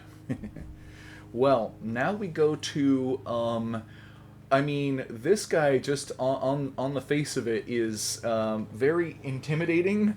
Krang Utram Warlord is a 9 mana 9/9 legendary artifact creature Utram robot with flying, trample, indestructible, and haste, and other artifact creatures you control have flying, trample, indestructible, and haste. Boy, okay. So They it's really went for it gonna on this one. go in the 99 of a lot of the. I have a bunch of artifact creatures, and this gives them evasion. It's the Crater Hoof Behemoth, minus the pumping up. Oh man, like that Raph and Donnie hard science one that we saw earlier, where it gives the next spell you cast affinity. Oh wait, that said non-creature spell, didn't it? Yeah. Oh, bummer. There's still if you're in artifact creature decks, you'll probably have a way to cheat the mana cost. Like this guy. Yep. He has affinity for artifacts, and he gives artifact creature spells you cast affinity for artifacts. Hee hee hee. So yeah, lots of ways to do that. I'm not sure. It's probably better to do a colored artifact deck than the Yeah. colorless one. But he could be the commander of that deck. And I mean, and then if you just build a whole bunch of ways to cheat him onto the battlefield into the deck, he's a 9/9 with evasion and going to be very hard to remove. Um, so yeah, the possible. I'm not sure if it would be bracket 4, but there yeah, are viable decks that would rely on that as a win con, or have that as the commander. Yeah, I mean, having it as a commander would mean that you could build around getting to that 9 mana as fast and reliably as possible, and then also, um, strangely enough, this second ability could end up becoming really relevant, where you have Yeah. like mana dorks in colorless that suddenly become flying, trample, indestructible, and haste. Um, Yep, still have to find a way to pump them to be big enough.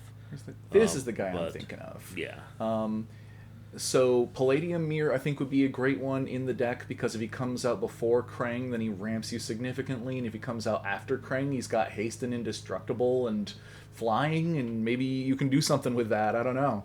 Your call.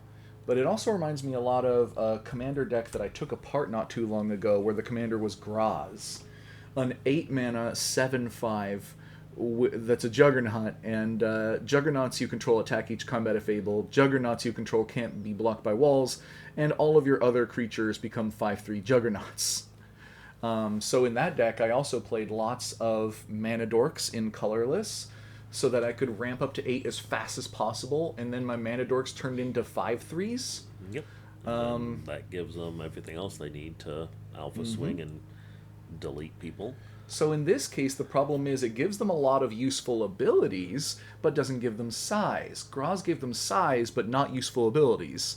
So I was finding small creatures that had flying and vigilance and trample and stuff like that, and then they'd be good when Graz comes out. In this case, you still want to have your Mana Dork ones, like Mannequin also comes to mind.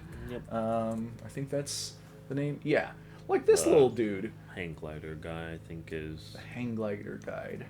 I'm thinking Yeah. of Ornithopter of Paradise is Yeah. also in there. could go in a Because remember, colorless deck. if it says add 1 mana of any color, that is legal in a colorless deck because it doesn't have a colored mana symbol on it. Yep.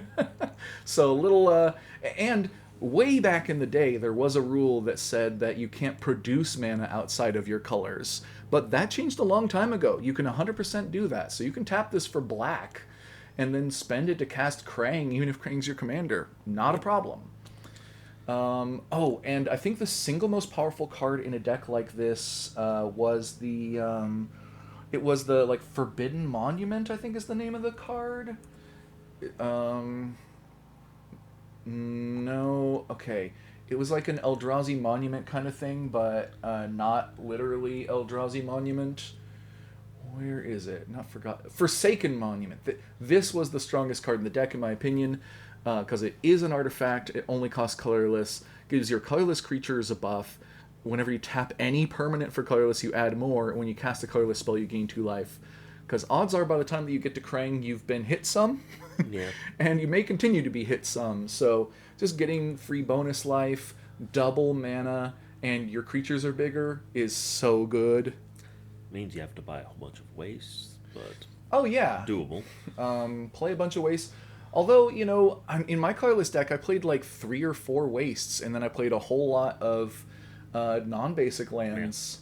You know, and hey, if you're playing like bracket 4, you could play Mishra's Workshop, a card that you probably have lying around. It's just $3,000.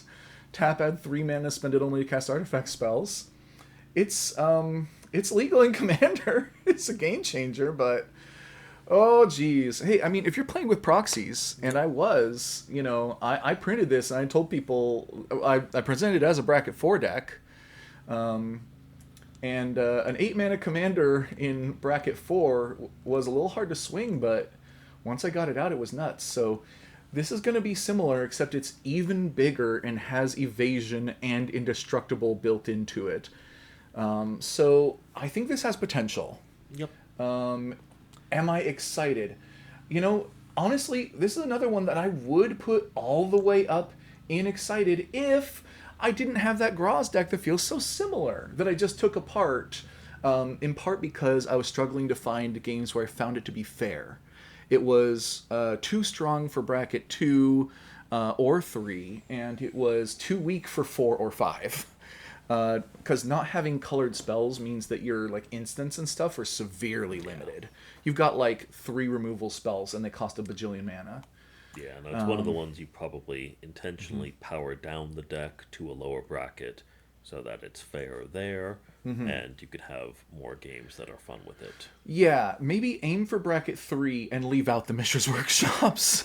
Yep. Because people will not think that it's fair if you get Mishra's Workshops any game. So, continuing on, we next have Leatherhead Swamp Stalker, a 4 mana or 2 and 2 green legendary creature crocodile mutant rogue. She's a 5/4 trampler, so passing the vanilla test, who enters with a hexproof counter on her. And when she deals combat damage to a player, you may remove a counter from her. When you do, destroy target artifact or enchantment that player controls. What do you think? So it's you can build a decent stompy mono green deck that has removal stapled on the commander. Yeah. You probably have other counters on her rather than the hexproof, because you want to keep the one hexproof one. Maybe Sure. if you've copied it many times, then get rid of one of them. But otherwise, yeah, +1/+1 counters, lots of that around, and then you're able to deal the combat damage each turn after you've played it, and remove a single +1/+1 counter, and then destroy that artifact or enchantment. That is probably, yeah, it might not be threatening enough that the commander needs to be removed on site. It's got But hexproof out of the gate. yeah, And you can trade in the hexproof to destroy an artifact or enchantment. Or you can keep it on there, your choice. But also, of course, you would probably build a deck where you'd put lots of +1/+1 counters on it. yeah, Not to mention all the mutagen tokens that people are throwing around these days. yep. I mean, I I'll so be yeah. real. I think that this is one of the closest commanders to having like everything you would want in a Voltron. The only thing that really holds it back, I think, is just mono green. Yep. But yeah. for any color to, I guess if this was going to be any color, it's best in mono green. Yeah. Um, Because that gives you the most access to the plus counters. counters to grow big, which is the one thing it's missing. And yeah, there's plenty of that you can do. Getting it out on turn 2 or 3 is doable. I don't. And then Without Soul Ring, turn 2 seems like a tall task, but 3, I think you could do reliably. yeah, the And that's going to be, no one's going to be able to block her if you get her out on turn 3. Like, block her, like, kill turn her 4, yeah. on, if you get her out on turn 3 and attack on turn 4. She'll have hexproof, and then you grow from there. Honestly, this seems like really solid to me. Yep. It may not be, interesting, particularly strange or unique, but I think it is good. Yep. There. I want to put her up like here. Also, really good, I think, in the 99 of a lot of like mutant decks and stuff. If you're throwing around mutagen tokens, she's going to be really good in the 99. Yeah, no, just any counters, even if it's weird ones and a different thing that you can put on her, and then that lets you, destroy whatever really problem artifacts or enchantments. You know what? I think she'd even be good in the old pre-release special. You open her in your pre-release, throw out there as your commander, throw a bunch of random draft chaff stuff that says counter on it in mono green, and you probably built a decent deck, actually. Decently Yep. playable, like bracket 2, and when you're done upgrading it, it could be 3. So, yeah. And it definitely is possible to get it to the speed that you're killing someone on, what's it, turn 5 is it's technically a bracket Possibly. 4 deck. You're killing the first Okay. person there. I'm not sure if it would actually be able to hang with the rest of bracket 4 decks. It'd actually win, but you could delete one person. Yeah, I believe that there's a new card in this set that is like the now most efficient equipment for giving double strike. I thought it was like Raphael's Sigh or something like that, but I'll try one other quick search because I have not memorized all the cards in this set yet. And no, I'm not seeing it. Okay, but trust me, there is a new equipment that gives double strike for like 1 mana less than any other equipment that's done it before. And because it's colorless, you could play it in a mono green deck. And Yep. double strike on a trampling hexproofer would be crazy. It would also let you remove 2 things a turn if you got the counters for it. So, Yep. good stuff. Moving on to Leonardo Big Brother, who is a common and therefore is unlikely to be good enough, but 2 and a white for a 1/3 legendary creature, Mutant Ninja Turtle with Sneak. And Leonardo gets +1/+0 for each other creature you control. Well,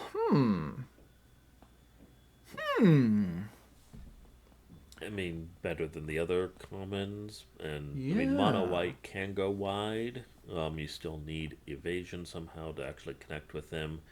And otherwise, he's just blocked and killed. The If you're wide enough, you can use the sneak to get him back out, and that saves you commander attacks once. Um, but pretty low ceiling. I think I mentioned the other day, or we were talking about how normally we think of Sneak or Ninjutsu as being something that you trigger when you attack with unevasive creature. But you could also attack with a bunch of creatures and your opponents just can't block them all. And this would certainly lean into that. Now, do I think this is a good commander? Hell no. It's the closest of any of the commons. Might even go up in questionable. But also, we did see that there is a new ninja archetype that would include white and might not include blue or might not include black.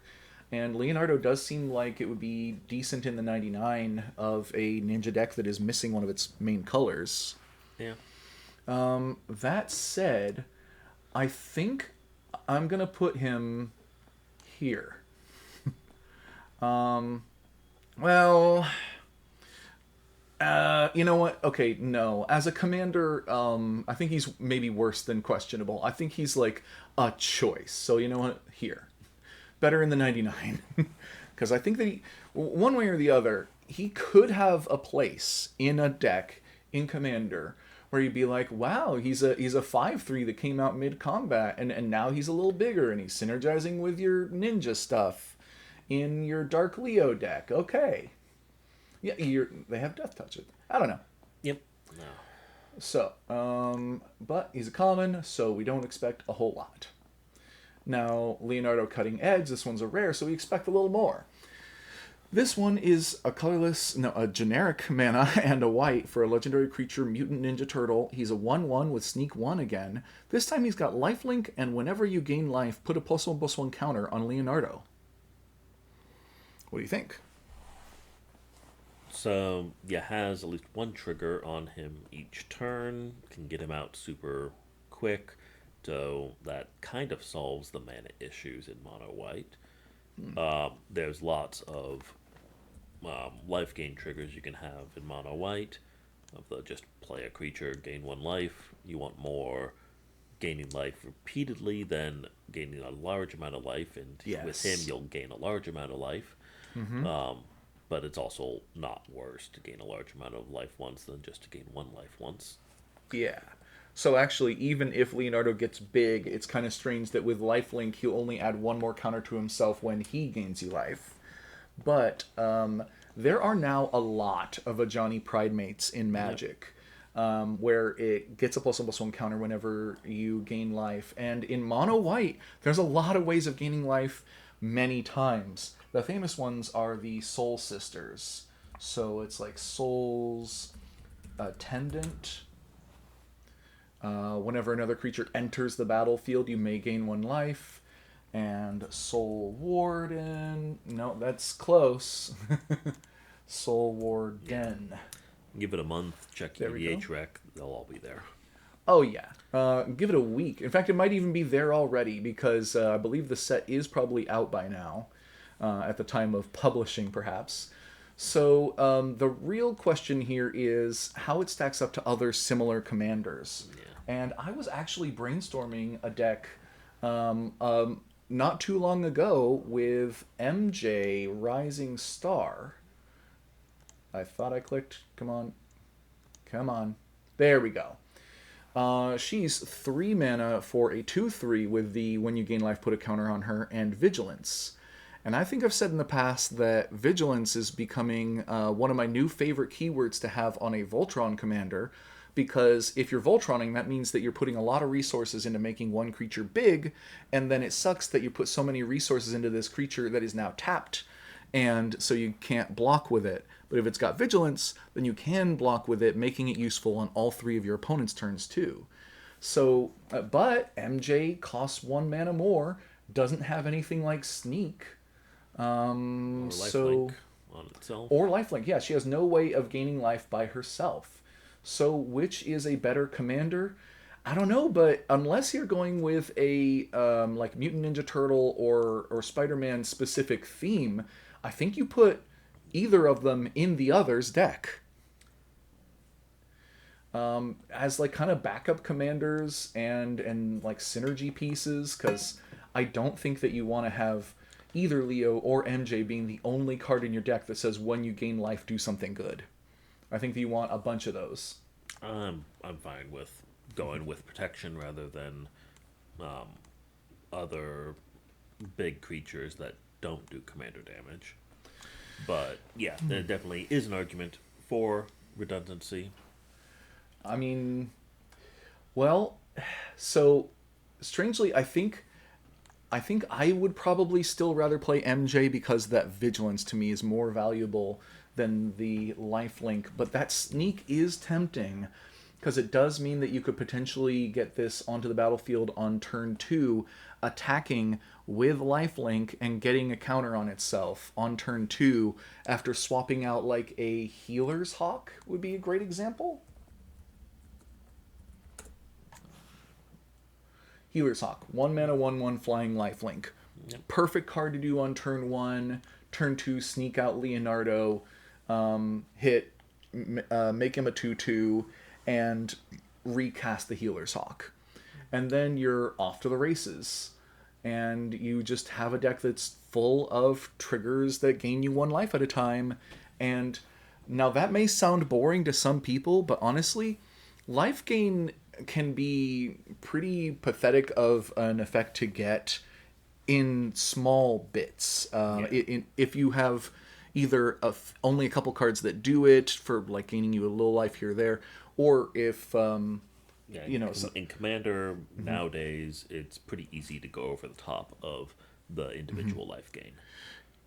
Yeah, I mean, so if you're playing against other Voltron commanders, if you're playing against combo, then they might be able to get you anyway. But against a lot of decks that are in bracket 2, life gain, especially if you can repeat it or do it a lot, is huge. You just become unsurmountable to many enemies. I'd say the majority of enemies in bracket 2 and maybe even half of them in bracket 3. So personally, I think I'm maybe even more compelled to build MJ than I was before, partially as a as a challenge to build a deck around a commander that's an uncommon and in monocolor and stuff like that. And I just want to try it out and see if it's fun. It might be fun for me. But Leo as a commander, I think, is close. Okay, you know what? This is the closest thing I've gotten so far to being genuinely excited to try. So weirdly enough, do I think that Leo is better than every card in the second category? No. If I were to put him in high potential, I'd probably put him like here, because I think that like this is kind of nuts and this is kind of nuts, and some of these are more reliable and stuff. But honestly, I mean, I'm gonna play this in a deck that is based around this effect. I think that I've now convinced myself I genuinely do want to build the MJ deck, and people are gonna look at me a little weird, hopefully. But that's what I want. I want to build decks that are like, really, you're playing a dedicated mono white life gain deck, but your commander is Voltron. Yep. So, see you at the commander table. But let's move on to Leonardo, leader in blue, who is the cheapest one yet at just 1 white for a 2/1. Stats that when I started playing Magic were unheard of, and then it has upside. Sneak for 5. But when Leonardo enters, if his sneak cost was paid, creatures you control get +2/+0 until end of turn, and for 2 mana, Leonardo gains first strike until end of turn. Interesting. So he's a not great pump spell. 5 mana, you're swinging with a wide board, he replaces one of them, and the rest now do an extra 10 damage, maybe 20? At best. I mean, that assumes that you've been able to build up a go-wide board that can swing on this particular turn. In mono-white? Yeah, that's enough to solve half of an issue. You can, put the guy who was going out of control down to a threatening level. Maybe you could kill one person for player removal. Probably not. The problem is next turn you don't get the pump again, and he's just a slightly better than your other 1/1 creature tokens. Wait a second. The way that you get the... Wait, hold on.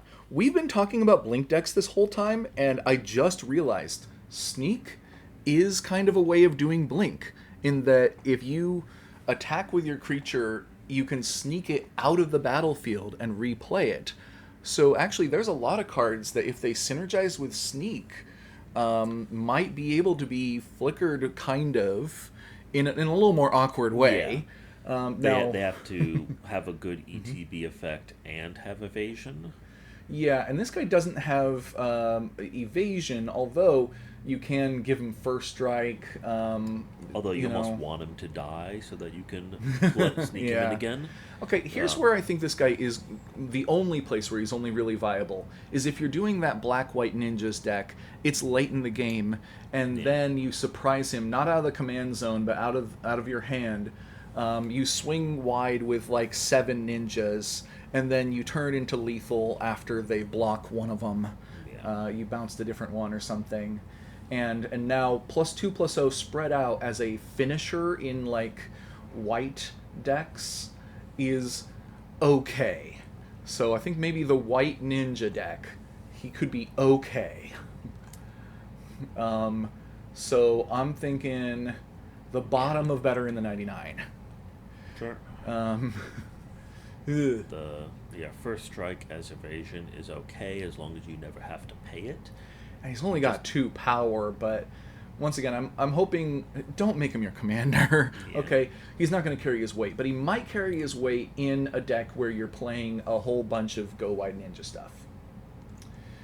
That said, we're now on to Leonardo Sewer Samurai, which, as someone who saw Teenage Mutant Ninja Turtles 3, the Turtles in Time movie where they go back to like feudal Japan and they all become samurai, at a formative time in my life, I'm a little sad that this is the only samurai in this set, but the typeline text is very small.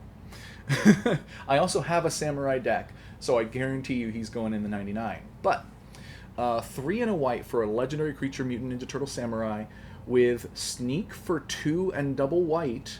He's a double striker, and during your turn you may cast creature spells with power or toughness 1 or less from your graveyard. If you cast a spell this way, that creature enters with a finality counter on it, and he's a 3/3.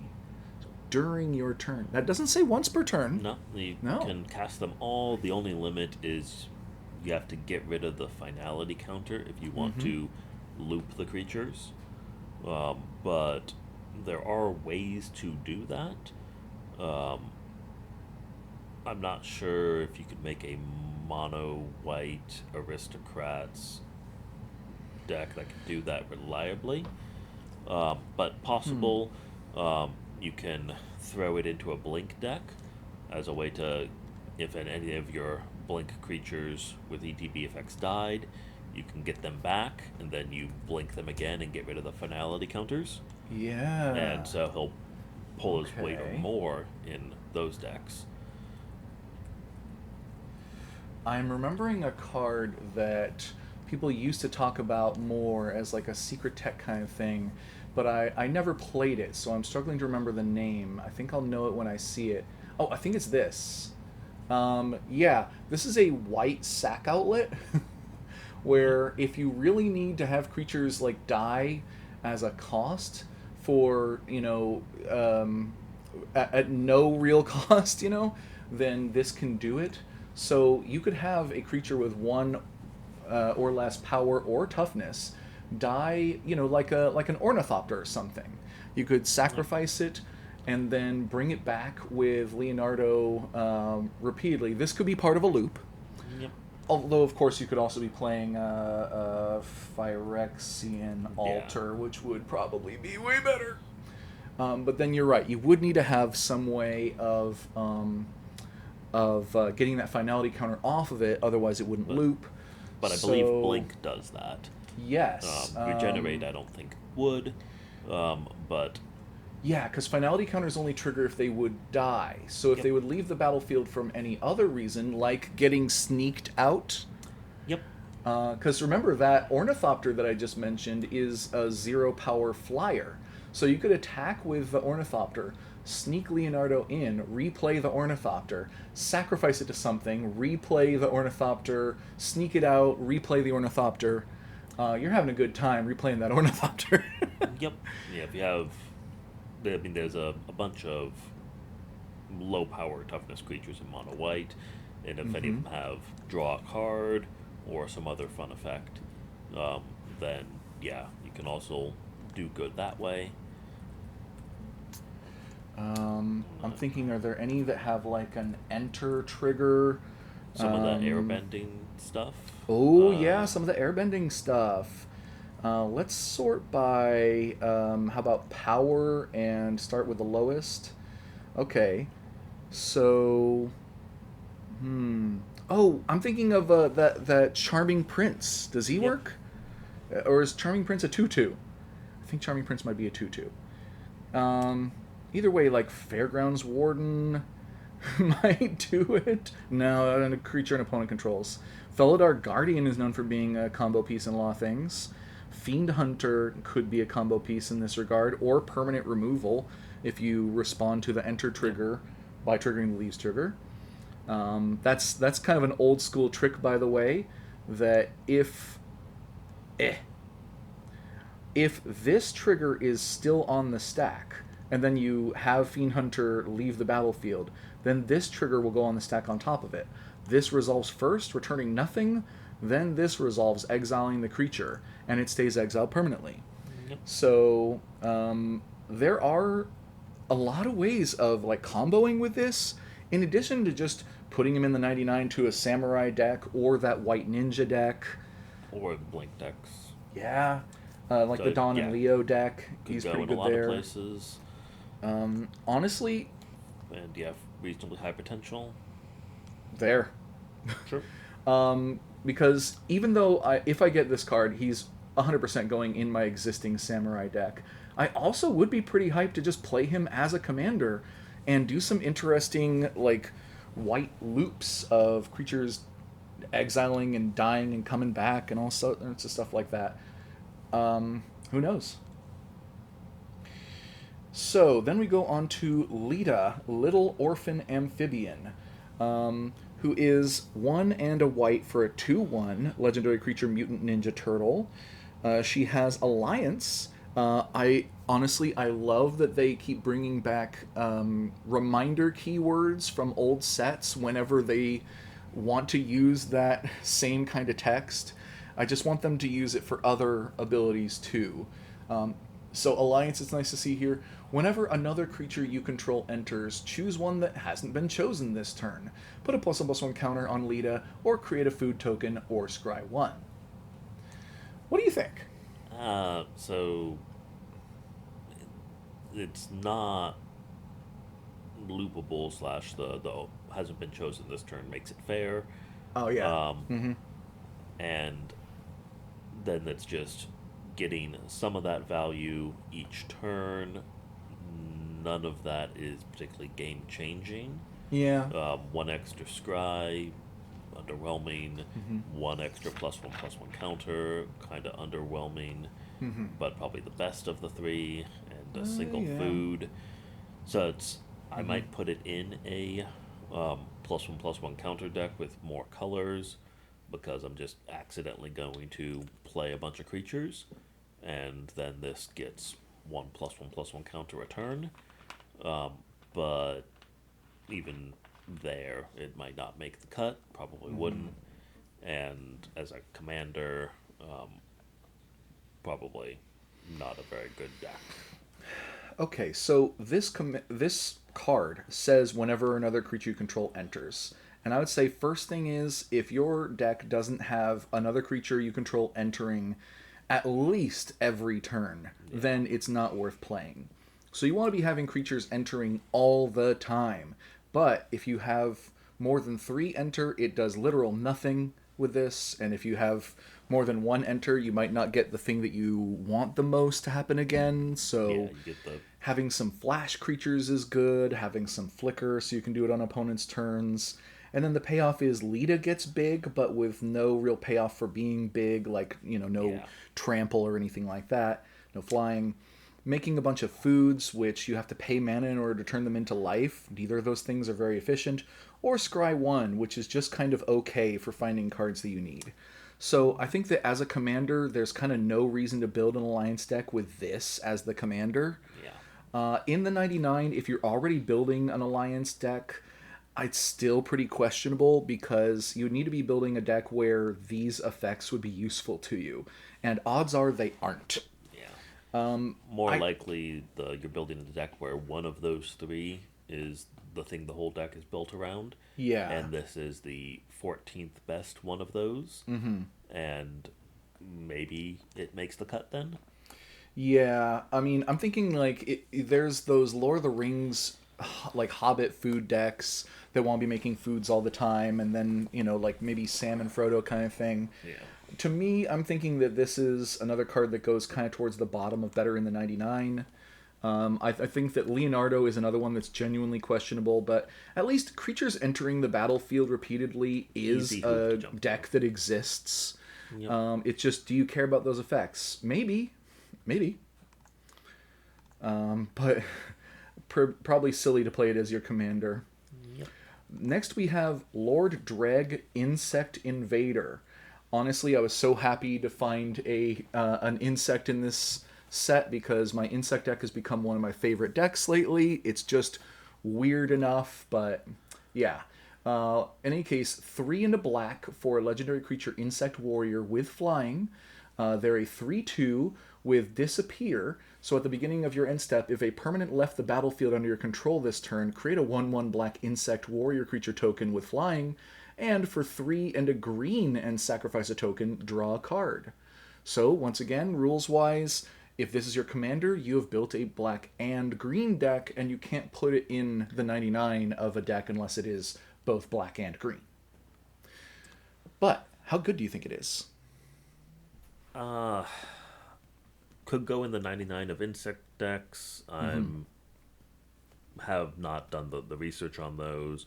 I know there's a decent amount of insects, but not sure if this has been power creeped out already or not. As the commander itself does all the stuff on the card to trigger itself, paying that much mana for the sack outlet is sad enough that I Yeah. would probably have free sack outlets in the deck if I wanted to go the sack outlet route. But it's a okay backup plan of, yeah, I saved up all my mana to interact on other people's turns in black and green, and well, I didn't need to. Okay, I'll sacrifice an insect to draw a card, and then hopefully lose an insect next turn, despite having gotten rid of one, so that I can replace it. Awkwardly, if you use this ability at instant speed, then you don't get the free Yeah. replacement insect because you only get the free replacement insect at the beginning of your end step. Yep. So yeah, a little So, sad there, but yeah. Because honestly, black green is also a good deck usually to have tricks open during your opponent's turn for your heroic interventions, for your go for the throats, for your lots of fogs and darknesses and stuff. defensive stuff, and I guess some just straight black removal. Oh, yeah. Um, So it could have been a good deck to like keep the 4 mana up and then use it to sacrifice a token, if nothing else came up, if only disappear triggered on everybody's turn. But without that, I think that makes it like significantly worse as a commander. yep. It would be questionable at best, I think, especially like 4 mana for a 3/2. You couldn't even give me a 3/3. I mean, it's got flying, but Yeah, I mean, I guess in its defense, if oh, you made a loop that gave you infinite mana and infinite creature tokens, and those exist, then you can draw your whole library, get the one card you needed, and win the game. yeah. There's better payoffs for those loops, and or payoffs that have at least one of the combo pieces in the command zone. For non-combo decks, it doesn't help the insect game plan enough on its own that I'd want to make insect tribal. Yeah. But yeah, in the 99 of an insect deck, it does the things that insects want. Yeah, it's going to be really good in the 99 of my insect deck because my insect deck is a Jund one with lots of sacrifice outlets already built into it. And I want more insects that have things like flying or have the ability to draw cards or to make more tokens and stuff. This is kind of perfect in my deck. Also, thinking about it a little more, I'm thinking now that Armagon might be the best out of the better in the 99, considering that the deck this wants to go in is the Reanimator deck, and this thing entering and destroying 3 creatures as a 9/6 is still a pretty amazing Reanimator target. Whereas the rest of these are all pretty good in the 99 of the deck that you would build them with. I think that one's the strongest of the in the 99 cards. But let's look at the next one now, who I've heard some people talking about her. Some people really like her. And not just because she's like a power demon mommy kind of thing going on, although that's part of it. So Madam Null is Power Broker, is a 2 and a black for a 1/3 Demon Advisor with Death Touch. And whenever another creature you control enters, you may pay life equal to its power. If you do, put that many +1/+1 counters on it. So, assuming no shenanigans, you can get 39 +1/+1 counters on a creature for no extra mana. That is enough to kill someone who you've already pinged once. The hard to get haste in mono black, but doable.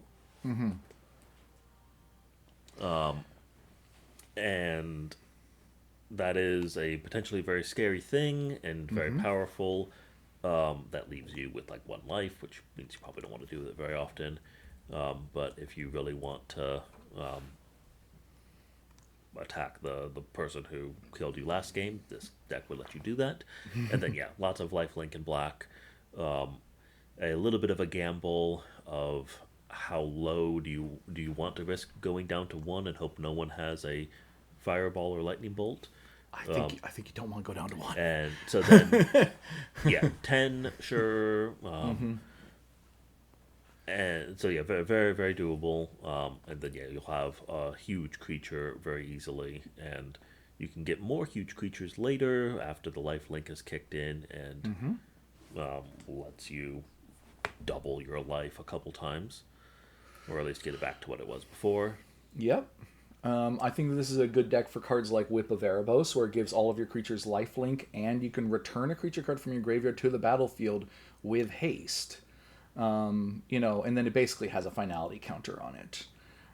So that all of your creatures can come out, hopefully rumble with a lot of counters on it, and when they die, you can reanimate them at the right time to, swing for huge lifelink damage.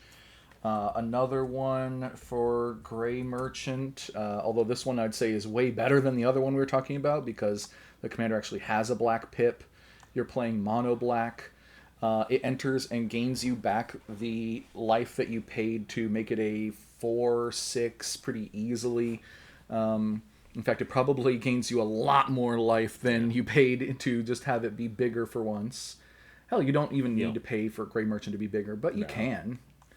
And then you just fill it with like some of the black stompy things that people have been playing for years. Oh, you don't even need the creatures themselves to be stompy, just evasive, which a Okay. little bit harder in black, but potentially doable. Okay. Um, and yeah, that decent deck. The death touch on the commander is not bad. I probably wouldn't rely on it as Voltron evasion, but it is good at keeping your life total high for the first couple turns. Let's see. I'm thinking something like where's the one I'm thinking of? This one. Plague Stinger. Yep, that has the downside of that's now a Blightsteel Colossus for 2 mana. Well, I mean no, because you can only pay life equal to its power. So this would be a 2/2 if you threw in the extra 2 life. Or Well, no, what was the commander again? It's equal to, okay, it's pay life power. equal to its power. But also Skitherix, you can pay 4 and have it be an 8 Okay, yeah, so 8, it and did then you need to can be give it stompy. haste. I thought Woo! the life you could sack was uncapped for a Oh, no, while. thank God. You can only So yeah, double their then power and toughness. yeah, which that Flesh then Eater Imp yeah, you would be need to another go one. stompy, and that limits it. But yeah, Also, I saw people talking about it as kind of the pre-release special again, in that they were able to just throw like all of their mono black stuff into a deck with Madame Null as the commander, and it becomes threatening. It's not necessarily good in my opinion, unless you also manage to find a bunch of lifelink kind of stuff to put in there too. But honestly, she's a commander who's kind of hard to go wrong with, and you're probably gonna have fun, even if you might be the first player out because you're like scary but half dead a lot of the yeah. time. So I like her. I want to put her up in high potential, perhaps like around maybe around here, something like that. Like it's clear what you do with Dawn and Leo. It's clear what you do with Krang. I'm not super clear on what you do with Madame Null, but I think she's pretty good. Okay, and next we have Metalhead. Another uncommon. This one I also remember from the Teenage Mutant Ninja Turtles in Time game. He was one of the end level bosses near the beginning who I would pretty consistently get past. But 4 and a blue for a legendary artifact creature, Robot Turtle. He's a 4/4 with when Metalhead enters, return up to one other target artifact or creature to its owner's hand. And for a red and sacrifice another creature, put a +1/+1 counter on Metalhead. He gains Menace and Haste until end of turn. We got some interesting stuff on here for an uncommon. What do you think? Um, yeah, still capped by the uncommonness. So Yeah. yeah, the entering once. I guess you could blink it in mono blue. Um, uh, yeah, it can't blink it. It can't bounce itself. Paying 5 mana to bounce something is. I mean, there's 2 mana spells that do that in mono blue easy. This guy Um, compares to Man o' War, which is the classic card that 3 mana 2/2 when this enters, return a creature. So for 2 mana more, you get a 4/4, and you can also bounce an artifact. Plus, you have these other things, which I think this is another thing where, like, this effect is a lot more desirable at a lower mana cost. You Yeah. don't necessarily want to add a bunch more power and toughness in order to make this effect more expensive. And I like But the I blue think it instant can ones. still kind of scale up pretty well in that you could bounce a very high mana cost creature or artifact. Yeah, late game. Someone's 9 cost commander, sure. I think that's a pretty valuable effect, more than most of these that are just enter triggers.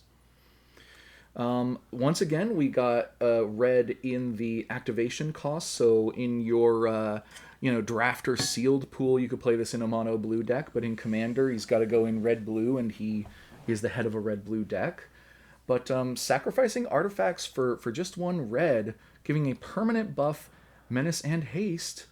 I mean, these are kind of strong effects, but I think you're right though that like 5 mana is just a little too late to get the ball rolling on this. Yeah. I'd much rather have 1 mana cost less, or even two, for it to be like a 3/3 or a 2/2. That said, I'm thinking questionable. Because I do kind of like this as the long term effect. This always has some value to it. He's an artifact creature. There's a lot of synergies with that. Red blue artifacts is can be a pretty fun archetype. Is he better in the 99 maybe? Um, I don't know. Yeah, there are a lot of Um, blue artifact decks, maybe some red or more colors too. I'm Yeah. thinking maybe here. Because I don't know if the blue red artifact deck featuring him is that big of a thing. I don't know. But I think he's not terrible. I think he's got some potential, just not a lot. Yeah. Okay. I mean, for an uncommon, this is about what you expect, honestly. Let's see. And uh, how about uh, how about Michelangelo Game Master here? He's the common, but I like the gamer representation. And 2 and a green for a legendary creature, Mutant Ninja Turtle. He's a 3/3 with Disappear. At the beginning of your end step, if a permanent left the battlefield under your control this turn, put a +1/+1 counter on Michelangelo. Very underwhelming. That's not Very. gonna pump him big enough to be significantly Voltron and missing all the other good Voltron stuff. And still have to jump through hoops to get even that. Yeah, I mean, the, I have a blue green mutant deck that I'm putting together, and I'm not sure he even makes the 99. Even though, like I said, I like the gamer. Like I'd identify strongly as a gamer more than a lot of other things, and yet, I mean, he's Centaur Courser to start with, which wouldn't be played in Commander under any circumstances, unless maybe you're doing a Vanilla Matters deck, which is crazy. So, does he go all the way in lame? I think he does. I think he probably goes here. Yep. Yeah. Um, let's see. And I imagine we're probably not going too much longer on this Yeah. today, because you do have a thing that you want to get to soon. Yep. Unless, do you think we need to wrap it up now? Or a little bit Not longer? now necessarily, but Okay. We'll go a little bit more then.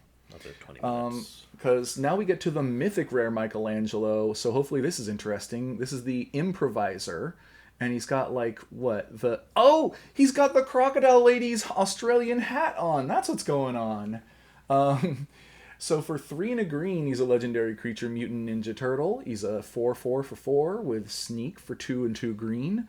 And whenever Michelangelo deals combat damage to a player, you may put a creature card and/or land card from your hand onto the battlefield.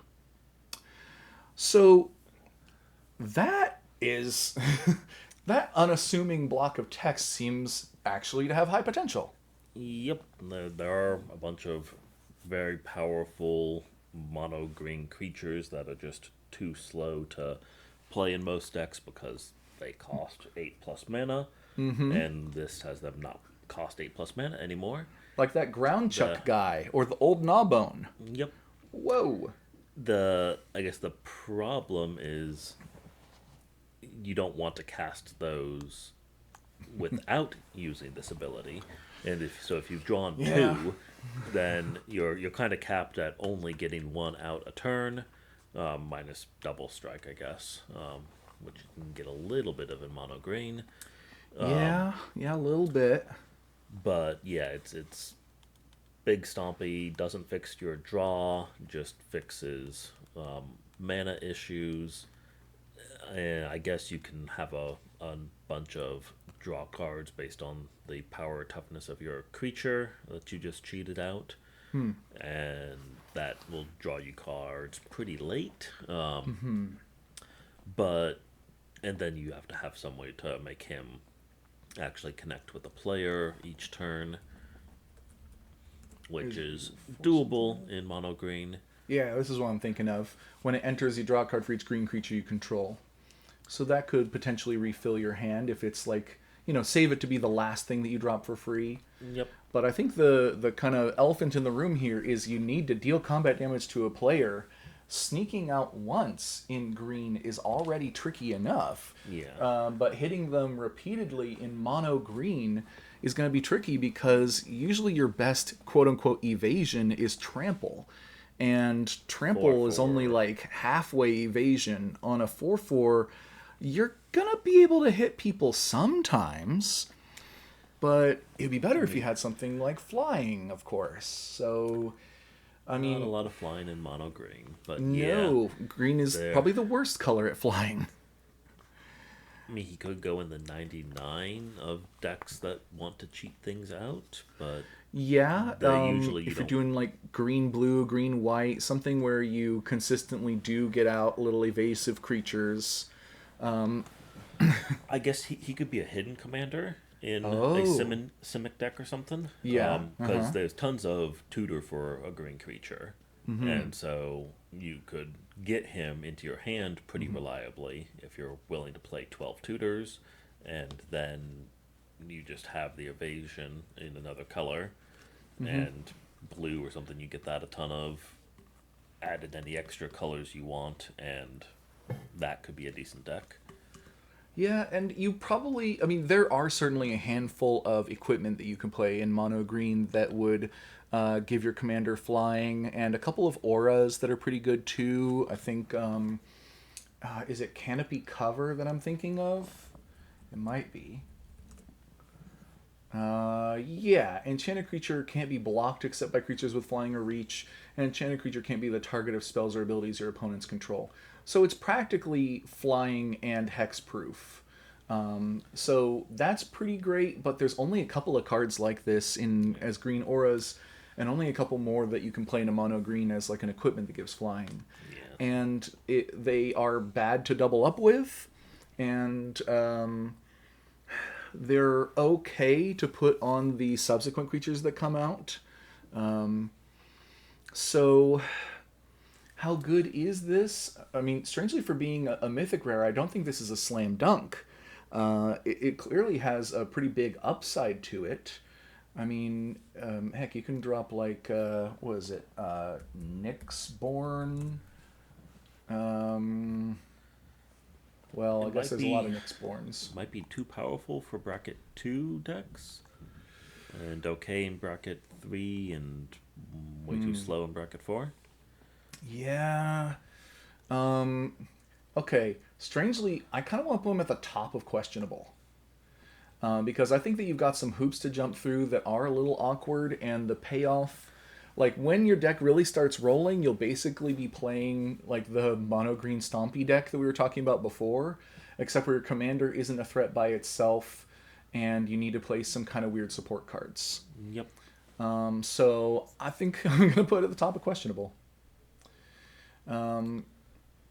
Let's see. So then we go on to Michelangelo Mutant BFF. Oh, right. They did a.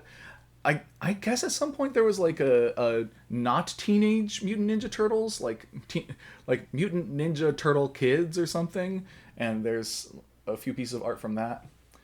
But anyway, 2 and 2 green for a 4/4 legendary creature mutant ninja turtle, with each creature you control with a counter on it can't be blocked by more than one creature, and whenever Michelangelo enters or attacks, create a mutagen token. I always like hearing So, your take first. yeah, so it goes in the 99 of a lot of +1/+1 counters decks. Yeah. There's a lot of other cards that do that same thing, but you definitely want more of them. Okay, I have a whole bunch of big creatures, now give them all evasion. And this gives all your Hydras or whatever +1/+1 counter shenanigans evasion.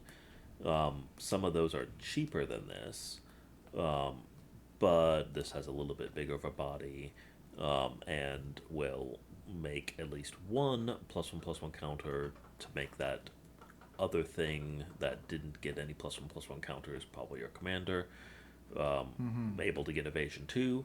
That is nice.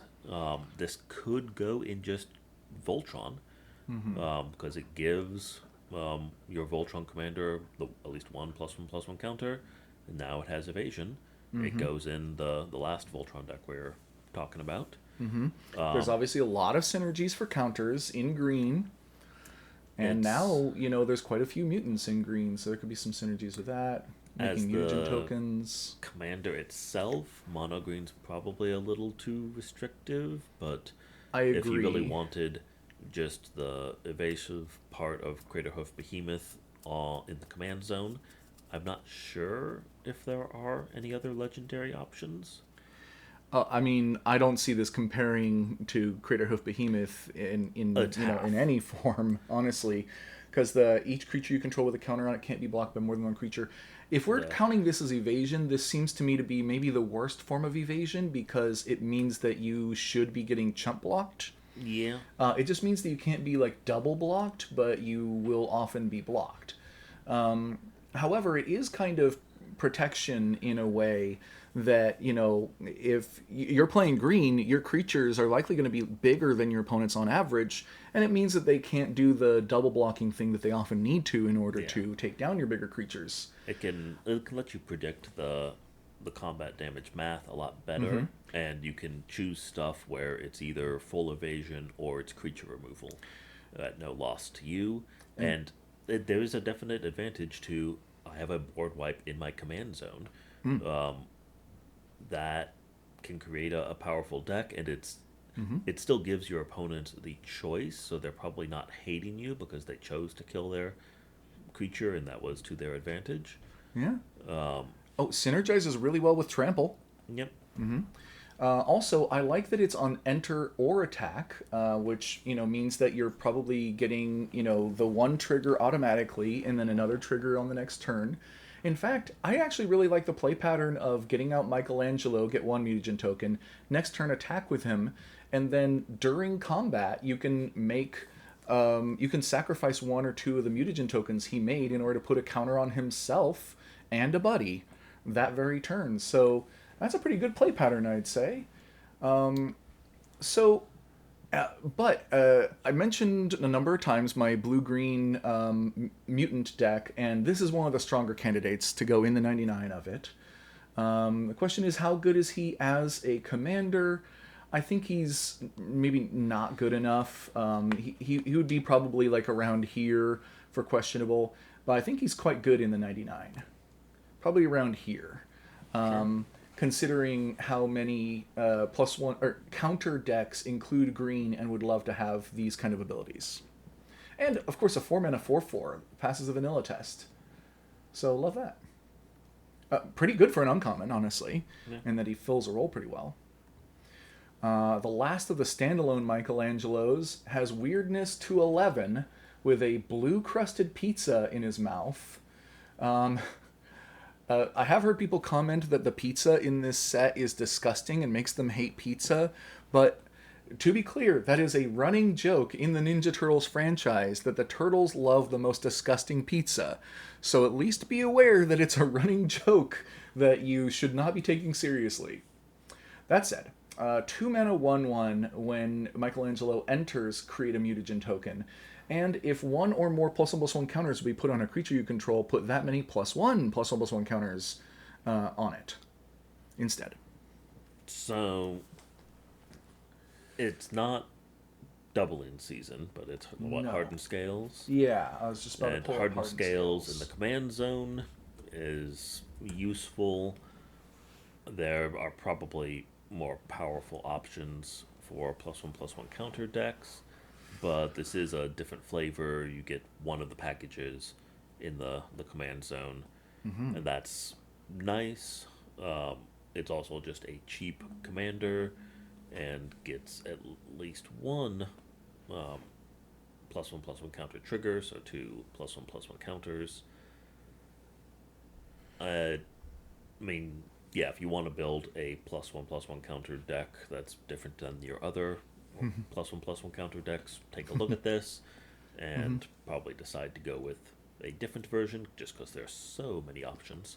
Yeah. But Honestly, I think that this is a great effect to have even in the command zone, but I think that being restricted to just mono green is a little unfortunate if you're doing +1 counters.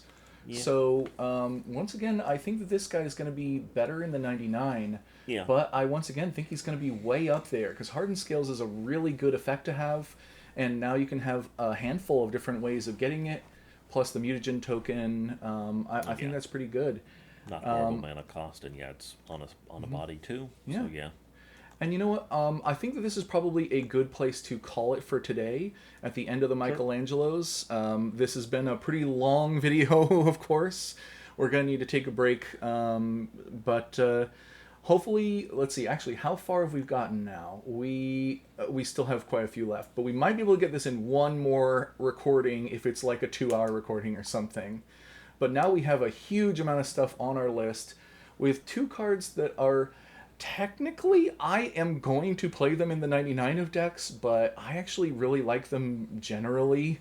I would play them as commanders, but they're going in the 99 of my decks.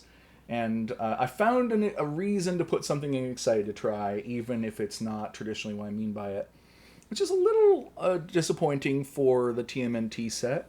I know a lot of people have been talking shit about it, about how like the set's either not strong or it is too weird in some way, or that it's also set in New York after Spider-Man being set in New York so recently. Despite those things, I do like the IP. I do like Ninja Turtles, and I do kind of like this set. I like the weirdness. I would prefer Magic to be weird rather than like clinical and austere. That's more fun to me, and I care about fun a lot. Do you have a broad Yeah. take on the set? Like, Ah, do you think that if you had some money laying around, you'd be interested in buying some of this set compared to some others? a little bit less than usual. There still been a fair amount of, oh, this might be interesting, but I already kind of know that while I'll start putting the deck together, I won't finish. Mm. Okay. So there's been a lot of that, All right. which is, I guess, like a little bit better than the Spider-Man set, where it was oh nope, I can already see not worth starting to put this deck together. Yeah. But I mean, there were a few mechanics that seemed like they were kind of dead end, whereas Sneak, I think, is open ended enough that even if they never print another Sneak card, you could still play with it. Things like that. So, I Spider-Man is one of the worst sets in recent memory, in my opinion. And this is certainly better than that. It does lose a bit, though, with how much Universes Beyond we're getting. Of course, yeah, people have, like, kind of. It's too much. And with it both being in New York, even though this is a lot more wild and weird New York, in my opinion. So, that said, I think we're going to call an end to this part, and we'll catch you in the next one. Hope you all are enjoying it. Bye bye.